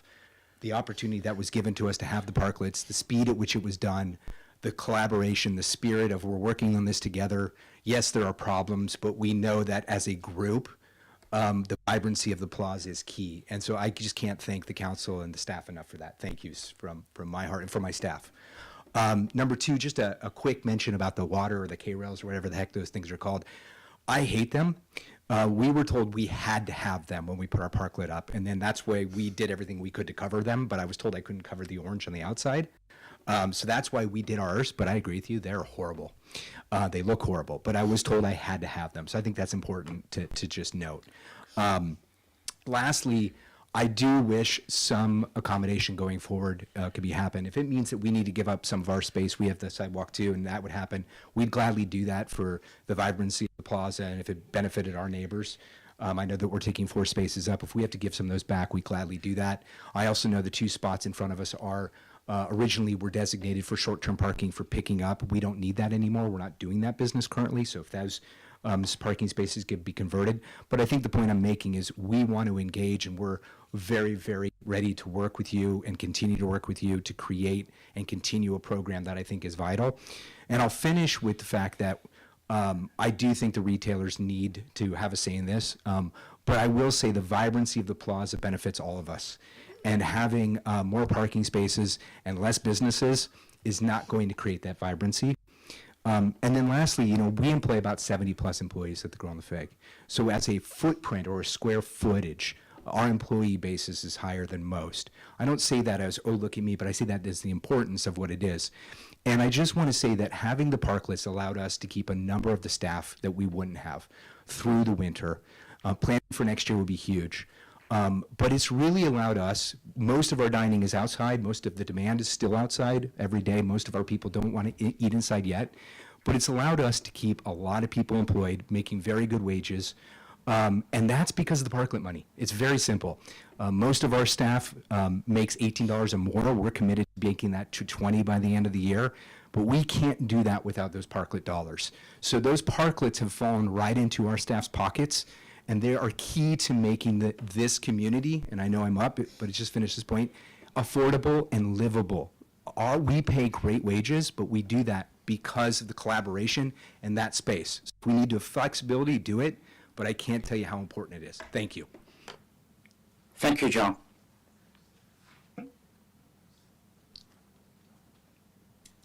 Yes, yes.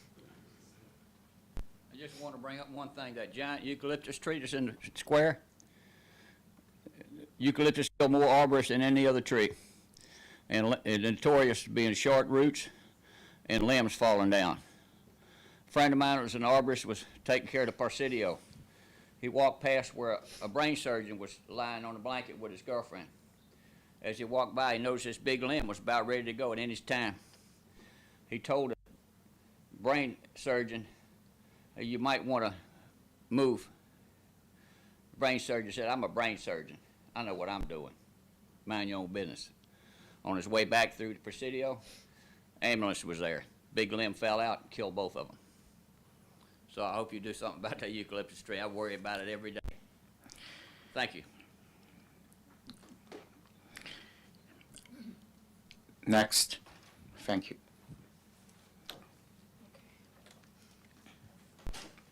Laura Havlick, HAVLEK, Sign of the Bear.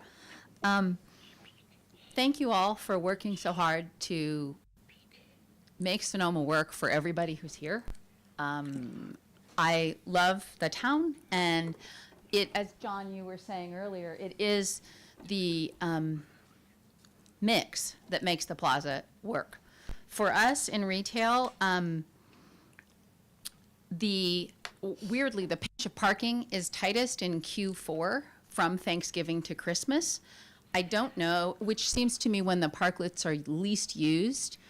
I have thought about it irregularly and without particular insight, but that there might be a way to expand into those if there's some engineering possibility of using those spaces for retail in that short window when it's dark early, relatively cold, and some parklets are highly efficiently used and others did not appear to be. As it happens, I live in town and walk to work most days. I know I'm lucky. And it's interesting that some parklets are clearly vitally contributing to the success of restaurants that let lots of people live great lives here, and it matters to all of us that they're there. And the other side is I also see some retailers really struggling. We've been unbelievably, humblingly supported by the community, and we've been lucky to be in an industry that overlaps with what people need when they're stuck home. But I also see other small mom and pop stores really struggling, and I worry about some of the planning. I love the idea of expanding the sidewalk. tables on the sidewalk in a time when staffing is tight are really probably not helpful to retail, and nor is short-term parking, because what makes our businesses work is people actually walking the plaza. And I have concerns when I see a push for parking as the enemy or cars as the enemy, because we are lucky to serve many older clients for whom walking is not the only viable option, and also people in busy lives with families, moms and dads who work to and from. And I hope that the collaborative spirit that I hear continues, because I feel the best possibility is really with everyone at the table, with merchants sitting down and figuring out, because it's in our interests to find an answer. We need the restaurants to be here, we need the sellers to be here, but we also need our customers to have a place to park. And I'm so grateful, Mr. Wallander, that you're worried about the historic and rural character of the town that I've loved my whole life. So thanks, everybody. Thank you. Good evening again. I am now kind of taking off my contract city staff hat and just putting on plain chamber hat here. So Mark Bodenhammer speaking on behalf of the Sonoma Valley Chamber of Commerce. I want to first echo John's comments and just thank this council and previous councils for how responsive and creative and dedicated everybody was. And also want to thank the community, the people of Sonoma Valley, that really rallied to support all of these businesses through just chaos the last couple of years. When you walk around and you see the businesses that are out there today, it's largely the same businesses that were there 3 years ago, and that's a testament to your efforts and other councils and the community. That's not the case in a lot of other communities surrounding us and throughout the nation. So congratulations to everybody, and thank you. To Council Member Agramonte's comments about, some of the it not being what you expected. Just want to go back in time when this program was put together. It was just chaos, and we were balancing not only the severe economic crisis, but also the parklets were designed primarily with COVID safety in mind. So it was thinking about air circulation, and there were specific regulations from the county and the state health officers, so nobody was really paying attention to a lot of these things. So whether we're talking about water walls, sidewalls, roofs, any of those things, I think the number one thing that we can all agree in here is that what's out there right now is kind of not going to cut it. We got to make some changes. We need to make sure that everybody's needs are addressed. I love the concept of having the parklets potentially used in for a retail sidewalk sale or something like that. And if we can come up with some creative parklet solutions where it's a compromise decision where everybody wins, we're happy to help work on that. We don't have any position on this because the chamber membership is split. There are members who have been a member of the chamber for 100 years that are strongly opposed to the parklets, and others that want them. But whatever you guys want to do to move it forward so that it's workable for everybody in the community, we're happy to support it. And just want to chime in on behalf of our partners at the Vintners and Growers and Visitors Bureau. They'll be there too to help with outreach and data gathering. Thank you. Thank you, Mark.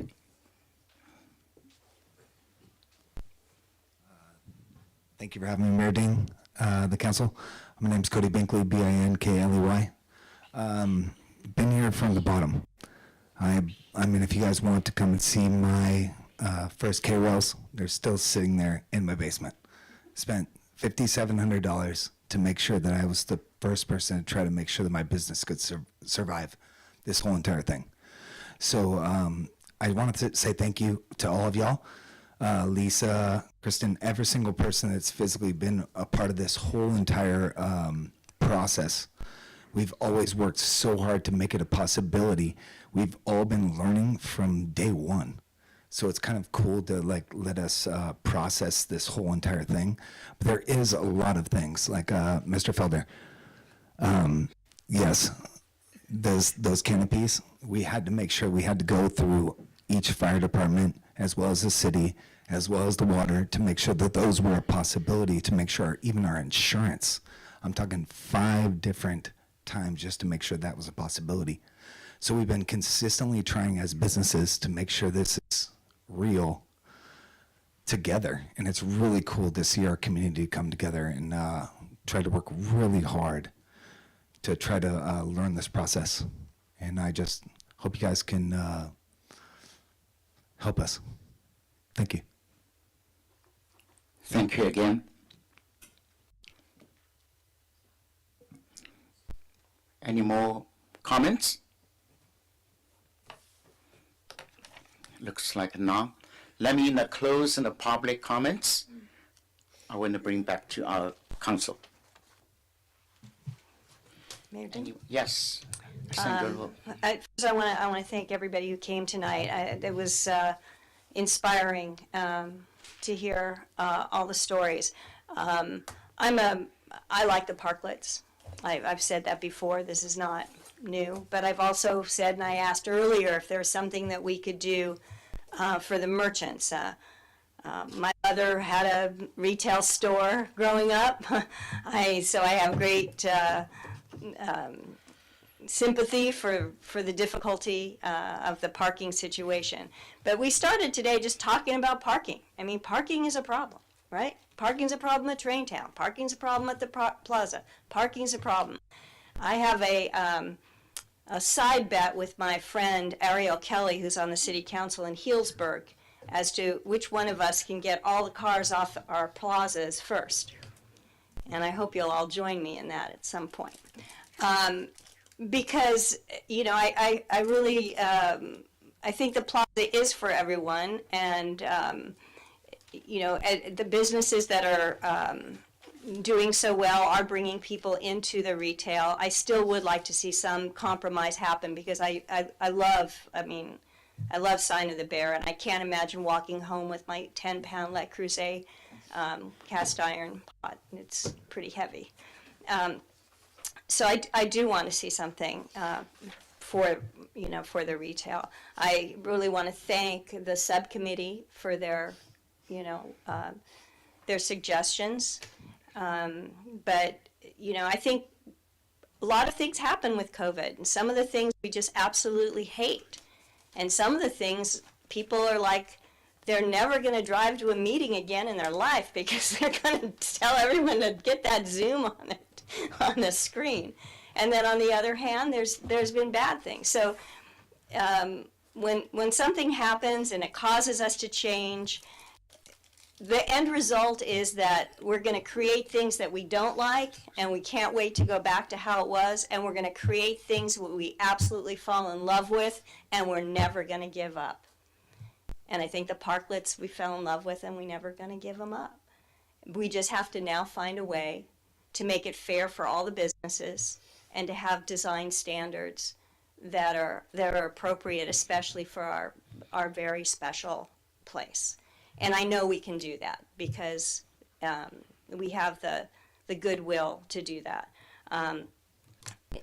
The manager from EDK I heard him offer us some money for this whole thing. So, he said he didn't mind. I'm like, who am I to say no, right? So, perhaps there has to be some sort of application fee and so forth to make it fair, and perhaps some of those funds could help with something else. But parking is always going to be a problem. We're never going to solve it. We don't want to solve it, because that just means we're going to pour more asphalt and have more fumes and more gas and whatever, and really, that's not the way the world is going. Let's go back to this whole idea of shuttling, because the shuttles will solve a lot of problems, and if people are not parking on the plaza, Councilmember Agramonte, then they won't be hit by a car, because they're going to all be on the trolley or whatever that's going to take them there, and everybody's going to walk as best as they are able.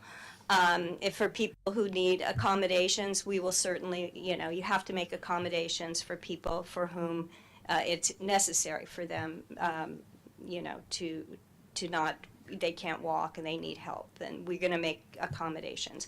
But I'm for helping these businesses. I'm for recognizing that we have something that I don't want to see go away. And I think, although you didn't survey the public, I can tell from just walking around, the public likes it. I like it. I'm the public. I like to sit outside. It's beautiful. And if we can figure out this whole situation with parking, we shouldn't be talking about parking. We should be talking about transporting people. How do we transport people to the places that we want them to go in a way that doesn't hurt our environment, doesn't cause crashes, make sure people can get there, buy their goods and get them back. I know I go into the city a lot. I leave my car at the ferry terminal. I never bring it, what do I need it for? I go shopping. I know it's possible. So I want to thank everybody. I think the staff and the businesses, you did an amazing job to keep people employed and to keep our town vibrant. And I think it's our job to help you out and think of a good way to keep it going. So thank you. Thank you. I'm sorry, Mr. Mayor, my last comment. Sure. I've been clear. I've shared what I thought. I want this stuff to move forward. I really appreciate the thoughts of our subcommittee. I think they made sense. Thanks, Mr. Wallander. I think those things all make sense. I think something that Sandra added about shuttling, absolutely. I believe we have free buses now, which is wonderful. And maybe that could be something throughout the system. I think the transportation manager is very in favor of that. But I just need to have my city back. Thanks. All right. Yeah. Go ahead. Councilman Felder. I'm assuming through the city attorney that I have the ability to make a motion because it says there's possible action on this agenda item. It says, Yeah, before you make the motion, you can take your time, prepare your motion. Let me say something. well, I want to find out if I can do it. Okay. I can, thank you. Okay. All right. Yeah, before the... All right. Thank you. I'm going to take a leap forward without having any idea where the rest of the council sits on this item, but in the interest of trying to make it very transparent and to have the will of the council be expressed as early as possible, I want to make a motion to reopen First Street East by November 1st when the current encroachment permit expires. That way there can be no question about, that's the end of my motion, but that way there can be no question about whether we're going to reopen or not, we're going to extend or not.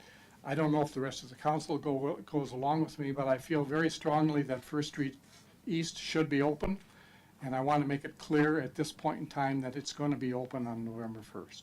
Well, that motion, and I will second it. Can I,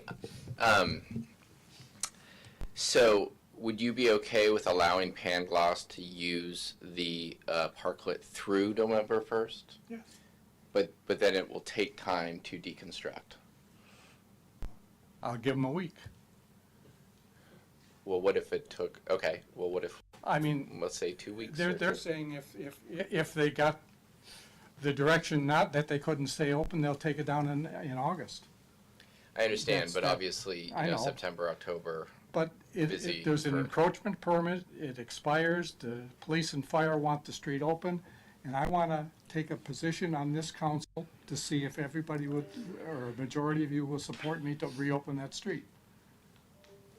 If you want to well, negotiate the terms of I think tearing police it and down. fire's concerns are valid, and I'm more than happy to talk about that. I'm just talking about like the timing, I guess. Well, what do you think an appropriate thing is? That they want to extend to January 1st? I'm saying those are the rainy months. Come on. So, Mr. Attorney, I'll call for the question. Excuse me, there's discussion, there's a motion and I a can second. call for the question anytime I want. So explain what it means.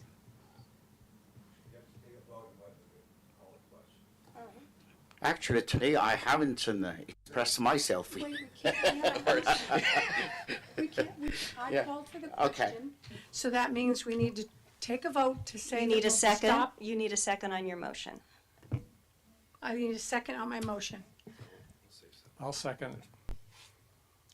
Is this a call to question? Yeah, whether or not you're going to vote on this question without further debate. Okay. It's a motion to close debate, basically. No, I get it. So I think we need a vote. We need a roll call. Roll call, please. Councilmember Agramonte, Aye. Vice Mayor Barnett, No. Councilmember Felder, Aye. Councilmember Lowe, No. Mayor Ding. No.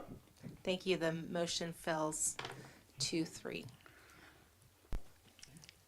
So that had nothing to do with the issue. That has to do with, let's just stop talking about it and decide what we're going to do. Yeah. Right, but we still have Yes, to talk we, about yeah, it. we still need to talk. Yeah, I haven't talked yet. You know, kind of like why? You Fox. know, I suddenly the Jack and you just say no. Why? You know, I have a lot of want to say. You know, otherwise you said wow, Jack just follow the majority. No, it's not. If like this one, I will go home. Yeah. First of all, I would like to, today is very very emotional. I listened to everybody, especially Joe. From the EDK.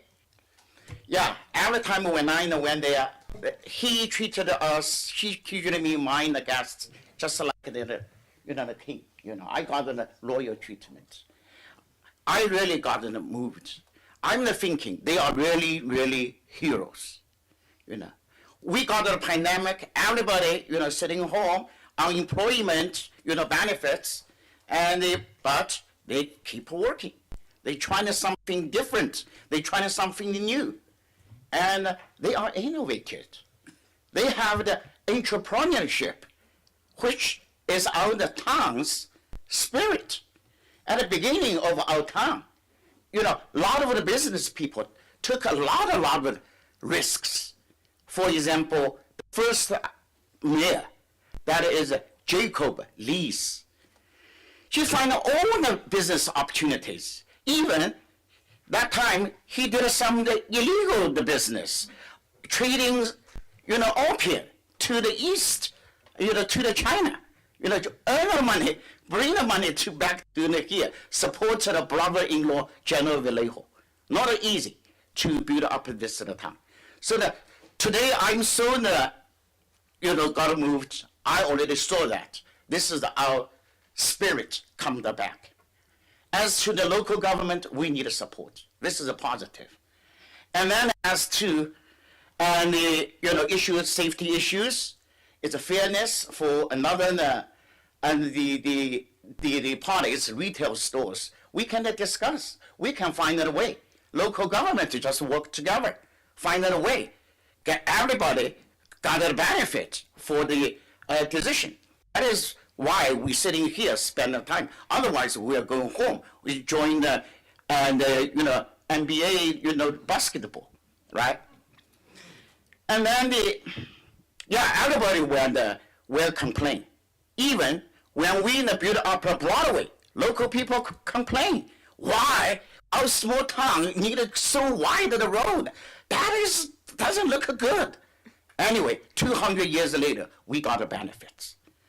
Even Eiffel Tower in Paris, people complain. So ugly, That is we don't need it.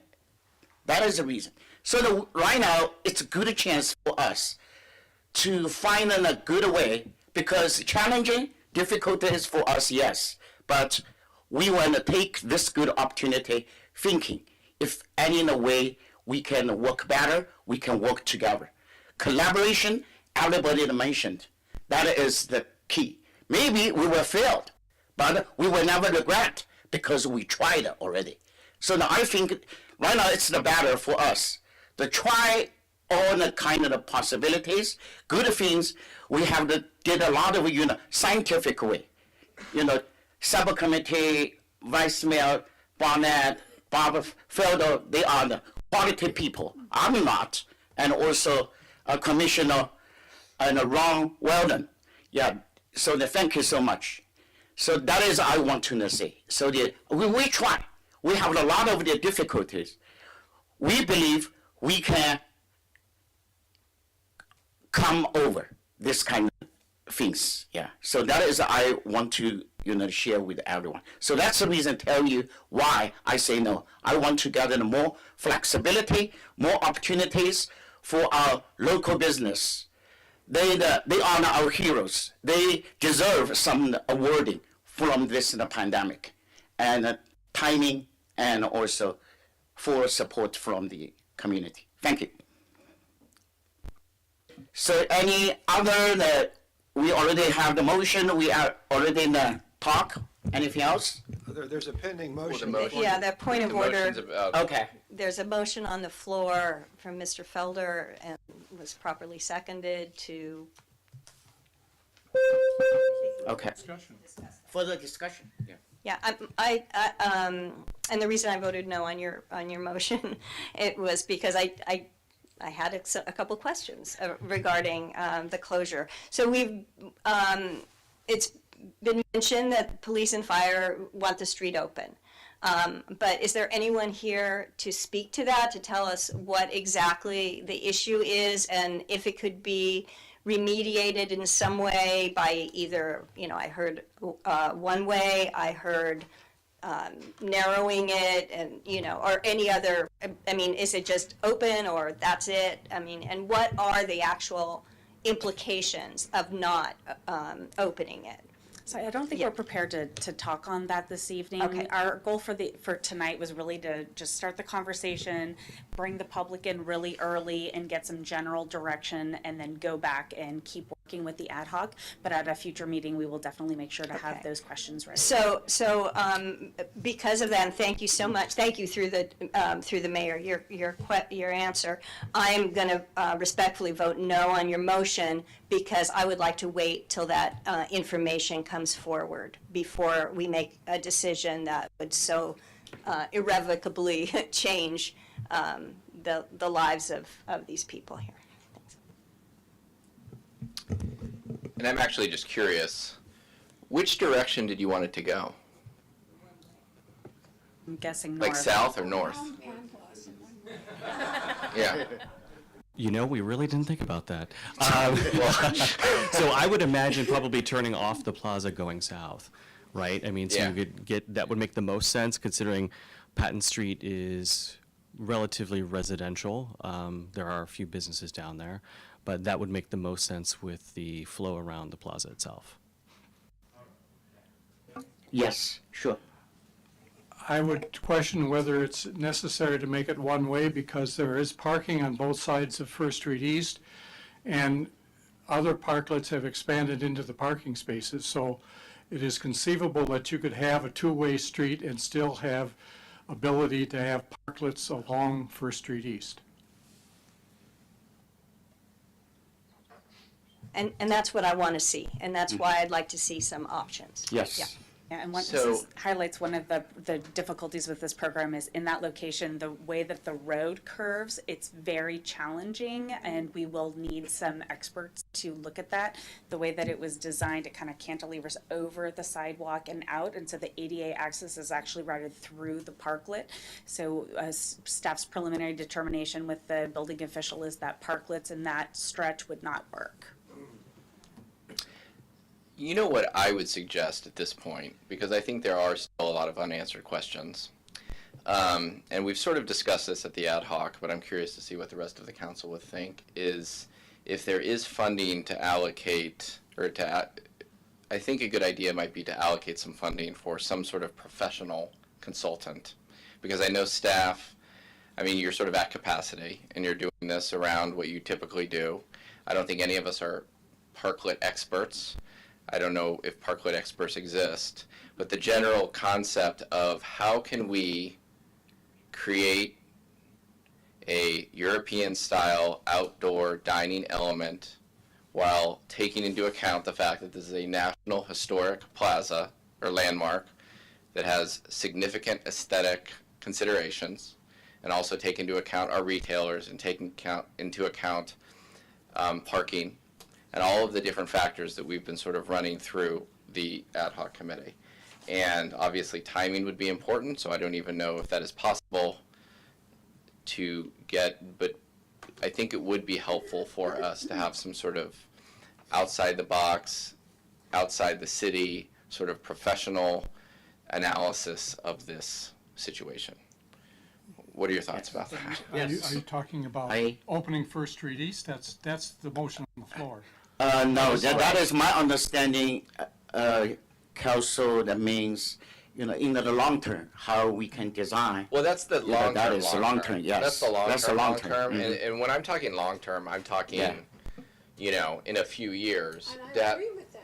yeah, and so, but this is the question before us, like, how do we get there? Like, in the long term, I do not, and what I'm concerned about doing design guidelines for parklets, I mean, I do want to keep outdoor dining, et cetera, but I'm worried that we're gonna, to properly complement a national landmark, the aesthetics of these parklets are going to have to be so high that businesses will be required to invest so much money into them that why would they just want to deconstruct them in a few years? Where in my mind, in my vision, in a few years, where we have a downtown parking district, we have a parking management plan, we are literally extending sidewalks, not just on a temporary Cafe La Haye basis, but large sort of European style sidewalks with tables on the sidewalks and umbrellas, and maybe the plaza goes around one way, and maybe this is a whole long term thing, hopefully not too long. But so the whole question before us is, what do we do in the middle? And I personally like outdoor dining and want to support all of our businesses, but there's something about me that is very concerned about these little buildings all around the plaza. And if there is a way someone smarter than all of us can come in and tell us how to do this in the interim, I would be really open to listening to that advice.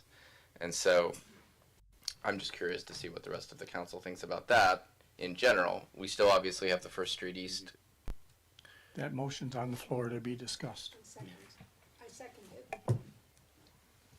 I would like to hear from the rest of the council, and I'm quite frankly, I'm willing to withdraw the motion if I don't have support, because it was done in an effort to be transparent about our feelings. And if we don't have the judgment to move ahead with that at this point, I'll withdraw the motion. But I think I was trying to force the issue to see if we're really at the point that we want that street open. And I'll remove my second if that's what you're suggesting. Well, I'd like to hear from the mayor and the vice mayor. However, I'd like to actually add what was discussed earlier. And what was that? We said we would go to the fire and police to actually have them share their, I think you suggested that, share their reasoning for that issue. Now, at the ad hoc, we were under the impression that police and fire, that was like a strong, I don't even know if it was like encouragement. They said it had to be opened. And so I would like to, I guess, have that information. I think Yeah, the way I heard it was it had to be open. They were willing to wait until the encroachment permit expired, but that was when it had to be opened. That's what I heard. I would like to ask our staff consult with the chief police and the fire and to see what's going on. Yeah. That would be good. Yeah. Thank you, Mr. Mayor. Thank you. That's great. Thank you, support. If you want that before we can vote on the motion, I'll withdraw the motion. I guess my point is, like, why would we, if, again, I don't know if this is true, I thought it was true, but if the police and fire said it has to be opened, why is it a motion? I mean, is it even up to us? Do we have decision-making authority? Don't police and fire trump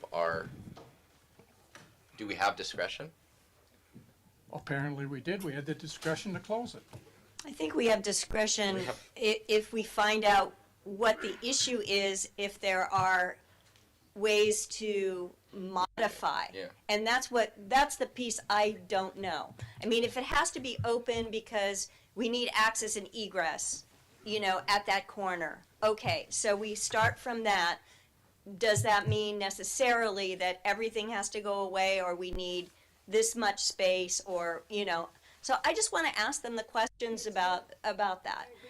Because if they say, listen, it has to happen, it's dangerous, I'm the first one to say, if they say that, I'm with them. I don't want to do anything that's unsafe for the people in this community.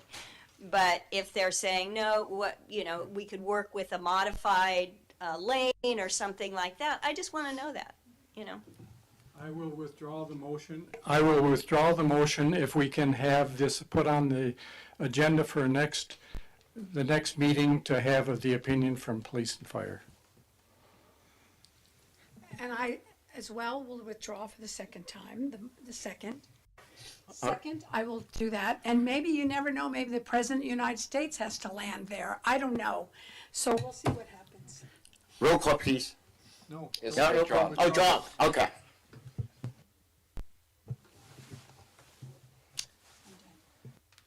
All right, so agenda number 6.2. Are we done? Yeah, no, we Wait. further discussion, or right now we are under the agenda number 6.2. Yeah. So That's there, what you- that's what no you're any considering. direct, we already have the direction, consult with the, the law enforcement, police, and also fire chief.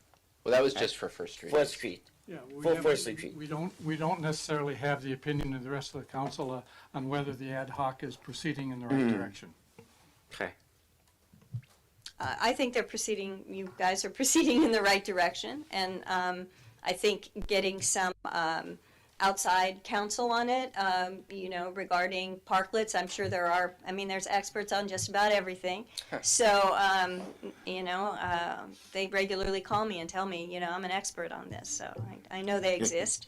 I don't think there's anything wrong with that, getting some advice, but I think you guys are, it's a really tough job, and I commend you for tackling it, and I thank Mr. Wellender as well, and I think we'd have to continue it and work with the chamber, work with the businesses to come up with something that we can all agree on. Yeah. Is there any support for further investigating the concept of sidewalk extensions, similar to La Haye, Yeah, I like the sidewalk extensions. where it's sort of like yeah. a hybrid, where the tables are on the sidewalk, umbrellas? And I think that'll work for some of the places that aren't really using, I don't want to name names, but there's one that I walk by regularly. I don't really see anybody using it, during the day, and maybe just putting a sidewalk extension there and putting those parking spaces back would be a good solution. Mm-hmm. Through the mayor. Just another thing that came up when we were talking about removing K-rails. The K-rails are there because they were in the street below the curb. And so it was a liability and a safety issue if people were sitting in the street. If the K-rails are removed, then you either have to extend the sidewalk to effectively move the curb out further, like in front of La Haye, or you'd have to stay on the sidewalk. So if the K-rails are taken away from any of the existing parklets, and they are currently using the street surface itself, they would not be able to keep the parklet there unless they built an extension out into the parking area to create another curb.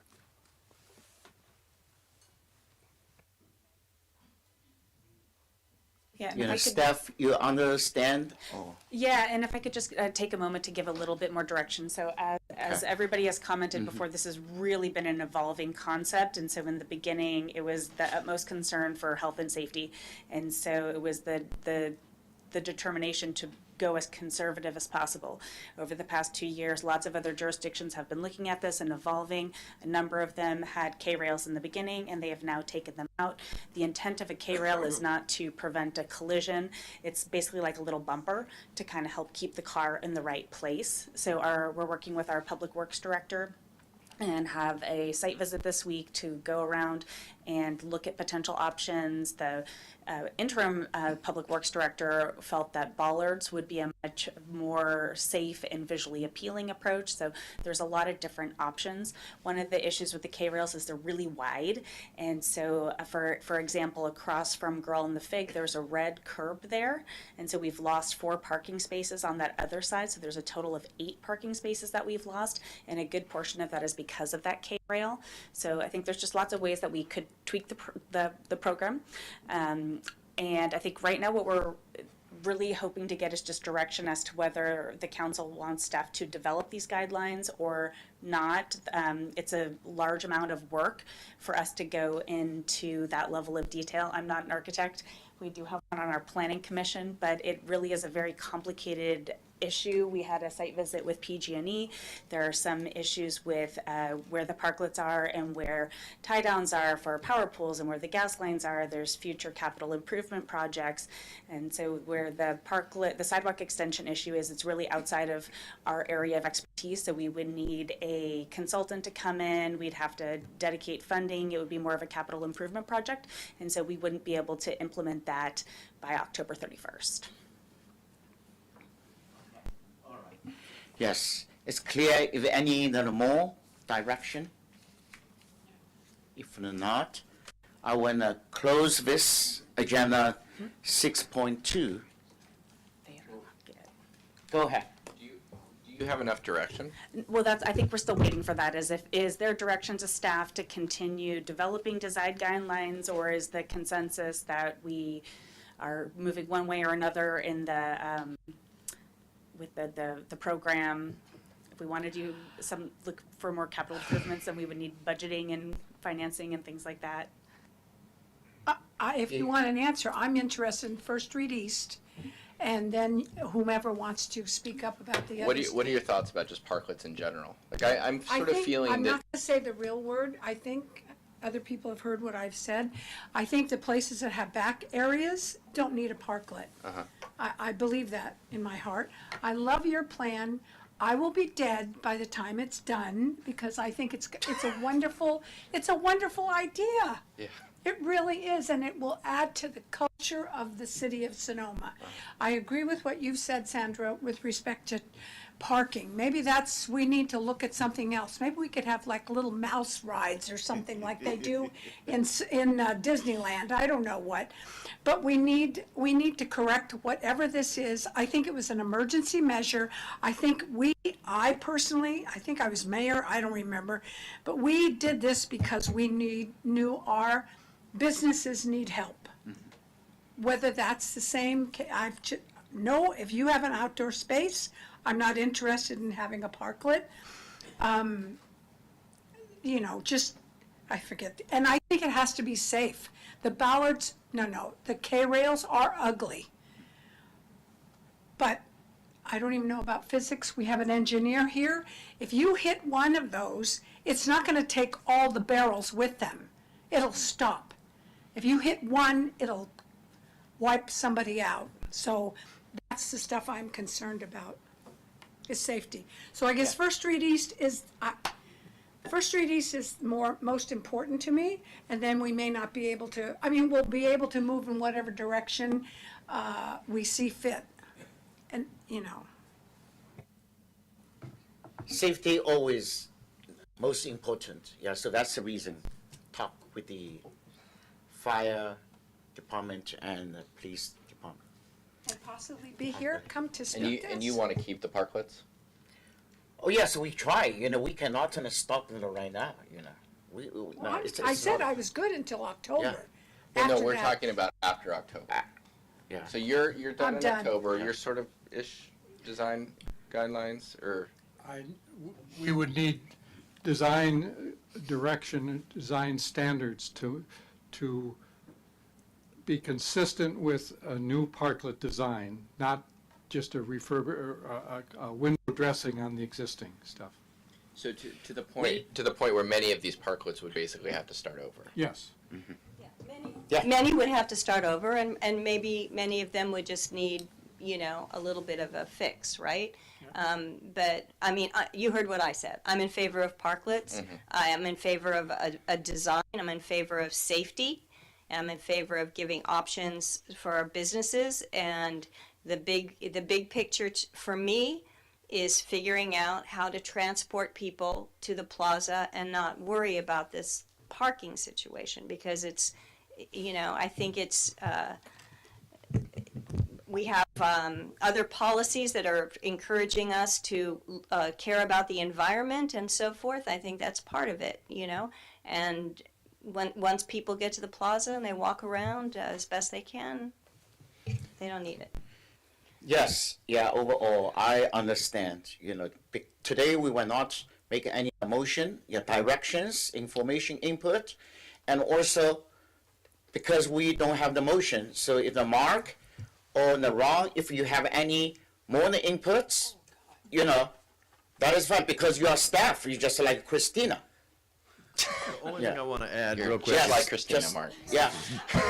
Because you are not partially, I'm not sure how to interpret that. you're on the staff because you're working with that one. Very briefly, two things. I agree wholeheartedly with your point about safety. It needs to be the number one thing. Yes. I think that there are two questions. One is water walls. There could be other solutions. There could be heavy wine barrels that are filled with water that might achieve the same thing, but in terms of safety, but address the aesthetic issues, and maybe that's a compromise. The main thing I wanted to share is that out there in the entryway there, Laura from Sign of the Bear and a couple of the restaurants are talking about organizing so that all of these people can get together. And I think that, one of the benefits of this small town is, we can all just kind of walk to a spot on the plaza and hash a lot of this stuff out. So they're actually organizing a meeting to get the retailers and the restaurateurs together, and other plaza businesses, obviously. But you might get a sort of consensus opinion from all of those. Obviously, still need to address the public, still need to address the safety issues and some of those other things that are not just, up to the businesses by themselves. But you may get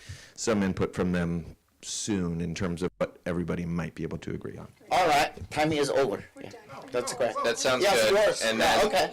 Yeah. can we, Yeah. Well, the first thing I want to say is, now that I'm staff, my wife would like to know where I turn in my timesheet.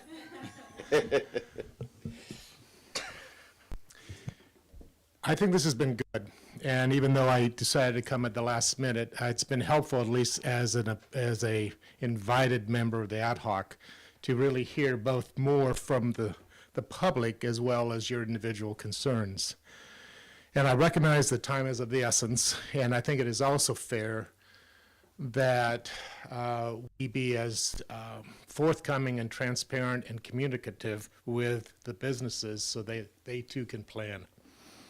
I will probably regret what I'm going to suggest, and that is, I think it would behoove us to go back as part of the ad hoc and staff and see if we can distill down more definitive options where they respond to probably at least three or four different options, all of them having some pros and cons, and then bring them back to you for what I would call a more further ripe discussion where it may be a little bit easier for you to then make some decisions or make a motion and give ultimate direction. But it's quite clear in my mind that this is not easy. And I also think that I'm hearing from both ends of the room that you care about the plaza, we care about the retailers indeed care about Sonoma. So I don't think we're quite there yet as far as with the definitive recommendations as far as what the design guidelines could be. And so I would just simply suggest that you. All right, detailed suggestion when we work after the meeting. All right, that's fine. Reading. Yeah. Goodbye. All right. Yeah. So the direction is clear. All right. So let me move on to next. I know. Yeah. Just one more time. Okay. So, can we give direction to either approve or give the go-ahead for if you do need to hire some professional help on this? That's okay. I think I'll look to our city manager. I don't know about the funding what we have available. There would be, if that's the direction you want to give, we can see what kind of professionals are out there. I would appreciate it. I don't know about the rest, but I think we really. I agree. Yeah, Yeah. find a professional consulting company in the long term. Yeah, not too expensive, obviously, but I do think we need some sort of professional plan here. Not that we Yeah. can't do Yeah. it, but I'm it's not an like. architect. Right. Okay. Yeah. Thank you. All right. Yes. Sorry. Keep it longer, but I think maybe not helpful. Let's move to. I'm sorry, I just want to clear up. So on the 18th, we are going to come back with a report from police and fire on whether they want Yes. that street. So that is Yeah. one particular thing we're going to be Yes, back on the 18th. that is for and sure. then we could do some research on I grew up- Consulting professional. There's many parklet firms out there. I'm sure there are a million of them right now because of but so we can take a look at that and see if there's any, if there might be a recommendation to provide funding for consulting service. okay. All right. All right, so let's move to next agenda item. Council member report and comments. The only thing I'd like to say is I dedicated the evening to Jim Lamb. Yes. Thank you. I'd like to, I did the committee, stepped in for Bob on the Citizens Advisory Committee, and they approved the plan for the Homeless Action Sonoma property on the highway. That was, that's what came forward, and so that was. Navigation center? Then, yes, I believe that's the proper term for it. I'm still in parklet brain fog here. So, and then I'd just like to say that this is Teacher Appreciation Week. As a former teacher, I'd just like to salute all the teachers out there and recognize that it has been a very, very difficult time for them, especially with, COVID and in and out and closing down and opening up and so forth. And I'd just like to give a shout out to all the teachers out there for hanging in there with the students. They perform miracles every single day. Yes. Last Monday, I went to Sonoma County Water Advisory Committee, and also Michael Berger also went there. Yeah, that is in a routine meeting, and then we just got the most updated information. It is still in the drought. Yeah, we have to carry out water saving measurements for a long time. And also this month is AAPI Heritage Month. Yeah, last time I mentioned, and we were proclaimed an North Bay AAPI coalition. They request for our support, and I'm happy, to do that because last time I mentioned already, and later on, I want to help, request help from city manager and city clerk. That is my report. And last week I met with the board of directors of the Field of Dreams, and they shared with me their impressive and ambitious plans for the facility, and they would like to discuss extending their lease. And so for a future agenda item, I would like to request putting that on our agenda. Thank you. Do you need somebody else from the council? I will support that as well.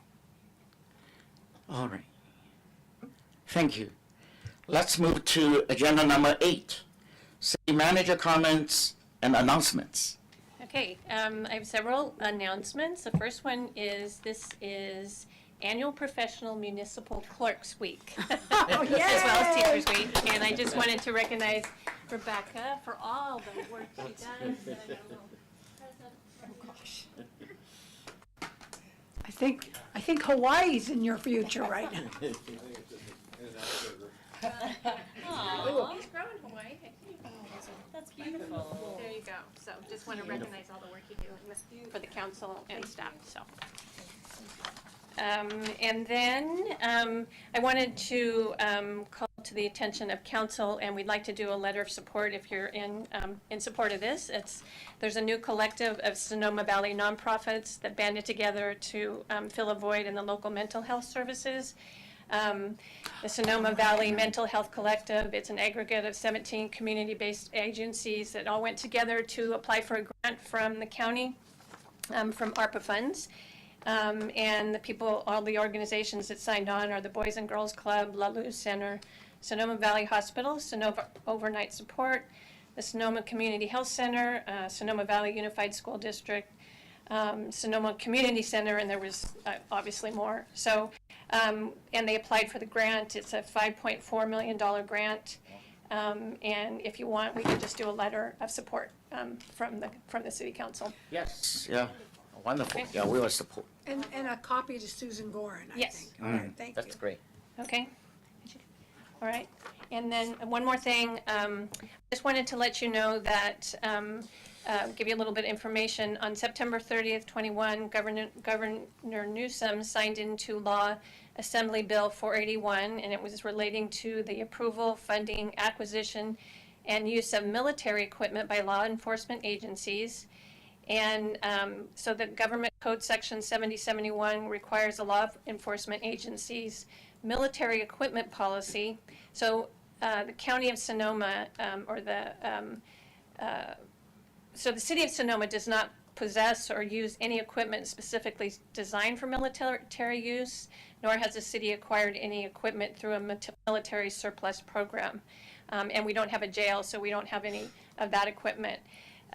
The City of Sonoma contracts with the County of Sonoma for law enforcement services and equipment.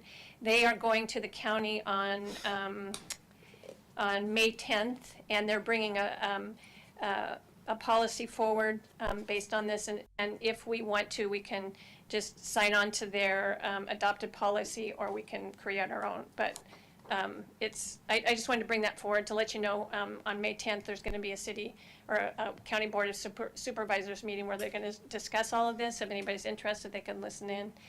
If you want to write your own policy, which would be quite a bit of information. I want to buy 10 tanks, get rid of them. I mean, I read through all the lists of equipment, and I had to call and ask about every single one because I You want to didn't drive know those what it tanks right was. down First Street East? That is next Tuesday, Board of Supervisors. Supervisors. That is an in-person or a Zoom meeting? I think it's both. I think it's both, yeah. So, Okay. Yeah. All It's right. both. Yeah, I think we All can right. just adopt their policy. Yeah. for It's a howitzers and whatever. Try to be simple. I want one if there's anything left over. Left over. Mr. Mayor, I meant to add Yes. one more thing. I apologize from the committee report that Mayor Ding and I attended the League of Cities North yes. Bay thing, and it was a lovely afternoon. But the interesting thing, and this is what I wanted to put on the agenda, that we talked to a city council member from I believe it was Calistoga. And they have an ordinance that they modeled after Sunnyvale that has to do with buildings that are not maintained and not used for, that they put them on a clock and that they fine them or so forth. Anyway, so it's an ordinance from Sunnyvale, and it sounded interesting, and it might suit our needs on a couple of these important properties around in the town. Yeah. So I'd like to ask the staff to explore that. Yeah, do some research. And also, I know that recently, in the city of the Vallejo also, they have the similar, policy. They give them the timeline, 1 year or 1.5, and specifically, downtown area. In response to that, Councilmember Lowe, we had actually had a request earlier to look at a possible vacancy tax, ballot measure for Yeah. a vacancy tax that would seem That's to great. play right into this also. And that is something that staff's been reviewing with the attorney's office, and you'll be seeing a update on that very soon. That's great. Tax, fine, timeline, vowels hanging, rainbow vowels, good, I don't care, but, yeah. Let them speed up, simple. Yeah, we don't want to fine you, we want to collect the tax money. We want to push you, speed up and move forward. Mayor Ding, we did have one more announcement. Just as Yeah. a reminder that we'll be honoring Steve Page, the 2022 Oh, okay. City Alcalde, 2020. on May 19th at 6:30 at Vintage House. Thank you. It is, obviously, please let me know if you're planning on attending. It is an RSVP event, so I would appreciate if you would let me know if you haven't RSVP'd yourself already. Thank you. Thank you. We will be there. And also, here I have another event in our senior center, 800 Oregon, there was one lady, 104 years old, their birthday. I will be there, and anybody will join. Yeah, that is fun. And also, I'm wondering, do we have any, little, president, or it's a meaningful little stuff? Usually the President of the United States, actually, they write a letter for somebody over 100. Okay. We're kind of late. Yes, And Congress that's also, good, but. Or later on, I want to forward that the email, the name, and then the contact person. I will send it to you. See what is proper way for the city. Yeah, I mean, we can do a certificate or a plaque or something. Okay, If that's that's what you great. choose to do. Yeah, that is what I looking for. All right, all done. And then the agenda number 9, city attorney comments. I just have a short comment to make. It's about the Supreme Court of the United States. They've been in the headlines recently. On Monday, however, they actually handed down a decision. It wasn't a leaked preliminary opinion. It dealt with the city's use of their flagpoles and what you can run up and down the flagpoles. In Boston, they had 3 flagpoles in front of the city hall. The state flag, the United States flag, and then the third one is used pretty much indiscriminately. Anybody who can call the Boston city manager or city clerk and say, well, I'd like to run my flag up for a week. Can I do that? And they've been doing that for years. About a year or so ago, a Christian organization asked if it could put its flag on the Boston flagpole, and Boston said no, because you're religious, and we cannot, under the Constitution, encourage, support the establishment or continuation of a religious organization, and that group sued Boston. And the Supreme Court ruled, as you might expect these days, that, oh, no, the city of Boston had to allow the Christian flag to be raised on that flagpole. Now, when you read the opinion, it's not quite as surprising as it sounds. There's something called government speech, which is sort of an interesting concept. And it's different than free speech, because free speech under the First Amendment is exercised by the people. And it cannot be controlled by the government through regulation based on content, on what is being said. That's completely prohibited. And it's spoken oftentimes in opposition to government. And that's what the First Amendment protects. The government has its own rights itself to speak. So you can put somebody's name on your building, and the people can't control that. You can put names on street signs. You can control what goes on the plaza and the horseshoe. Is it Sonoma wood? Are they hearts during COVID? We've had a number of things that we put on our public property, our art. We have the right to control what goes on our own public property, and it's all speech. Flagpoles also are controlled by cities, or they should be. Boston didn't control its flagpole. It allowed anybody to put their flag on that pole, had no policy. And that's what the Supreme Court hung its hat on. It said, you have no policy. You can have a policy. You can adopt a policy. You can actually control what type of flag would be allowed under various principles and criteria, but you didn't do that. So the religious flag got to fly. It's obviously a lesson, and our firm is now going to be developing some flag policies too. Yes, that is what we are working on. We were just talking about that, yeah. Yeah. We need one of those. So we're going to work on that. This is a great wake-up call, obviously, and you'll be getting a flag policy in the next month or two to take a look at. Wonderful. Wow.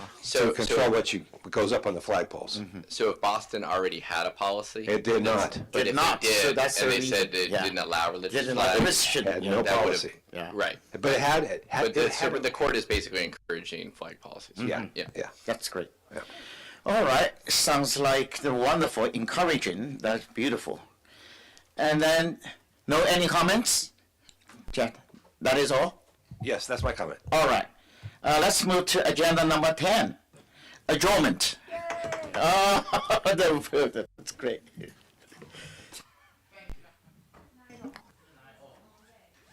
So Jeff, until they have a policy, if I say that I want a flag up there, they have to allow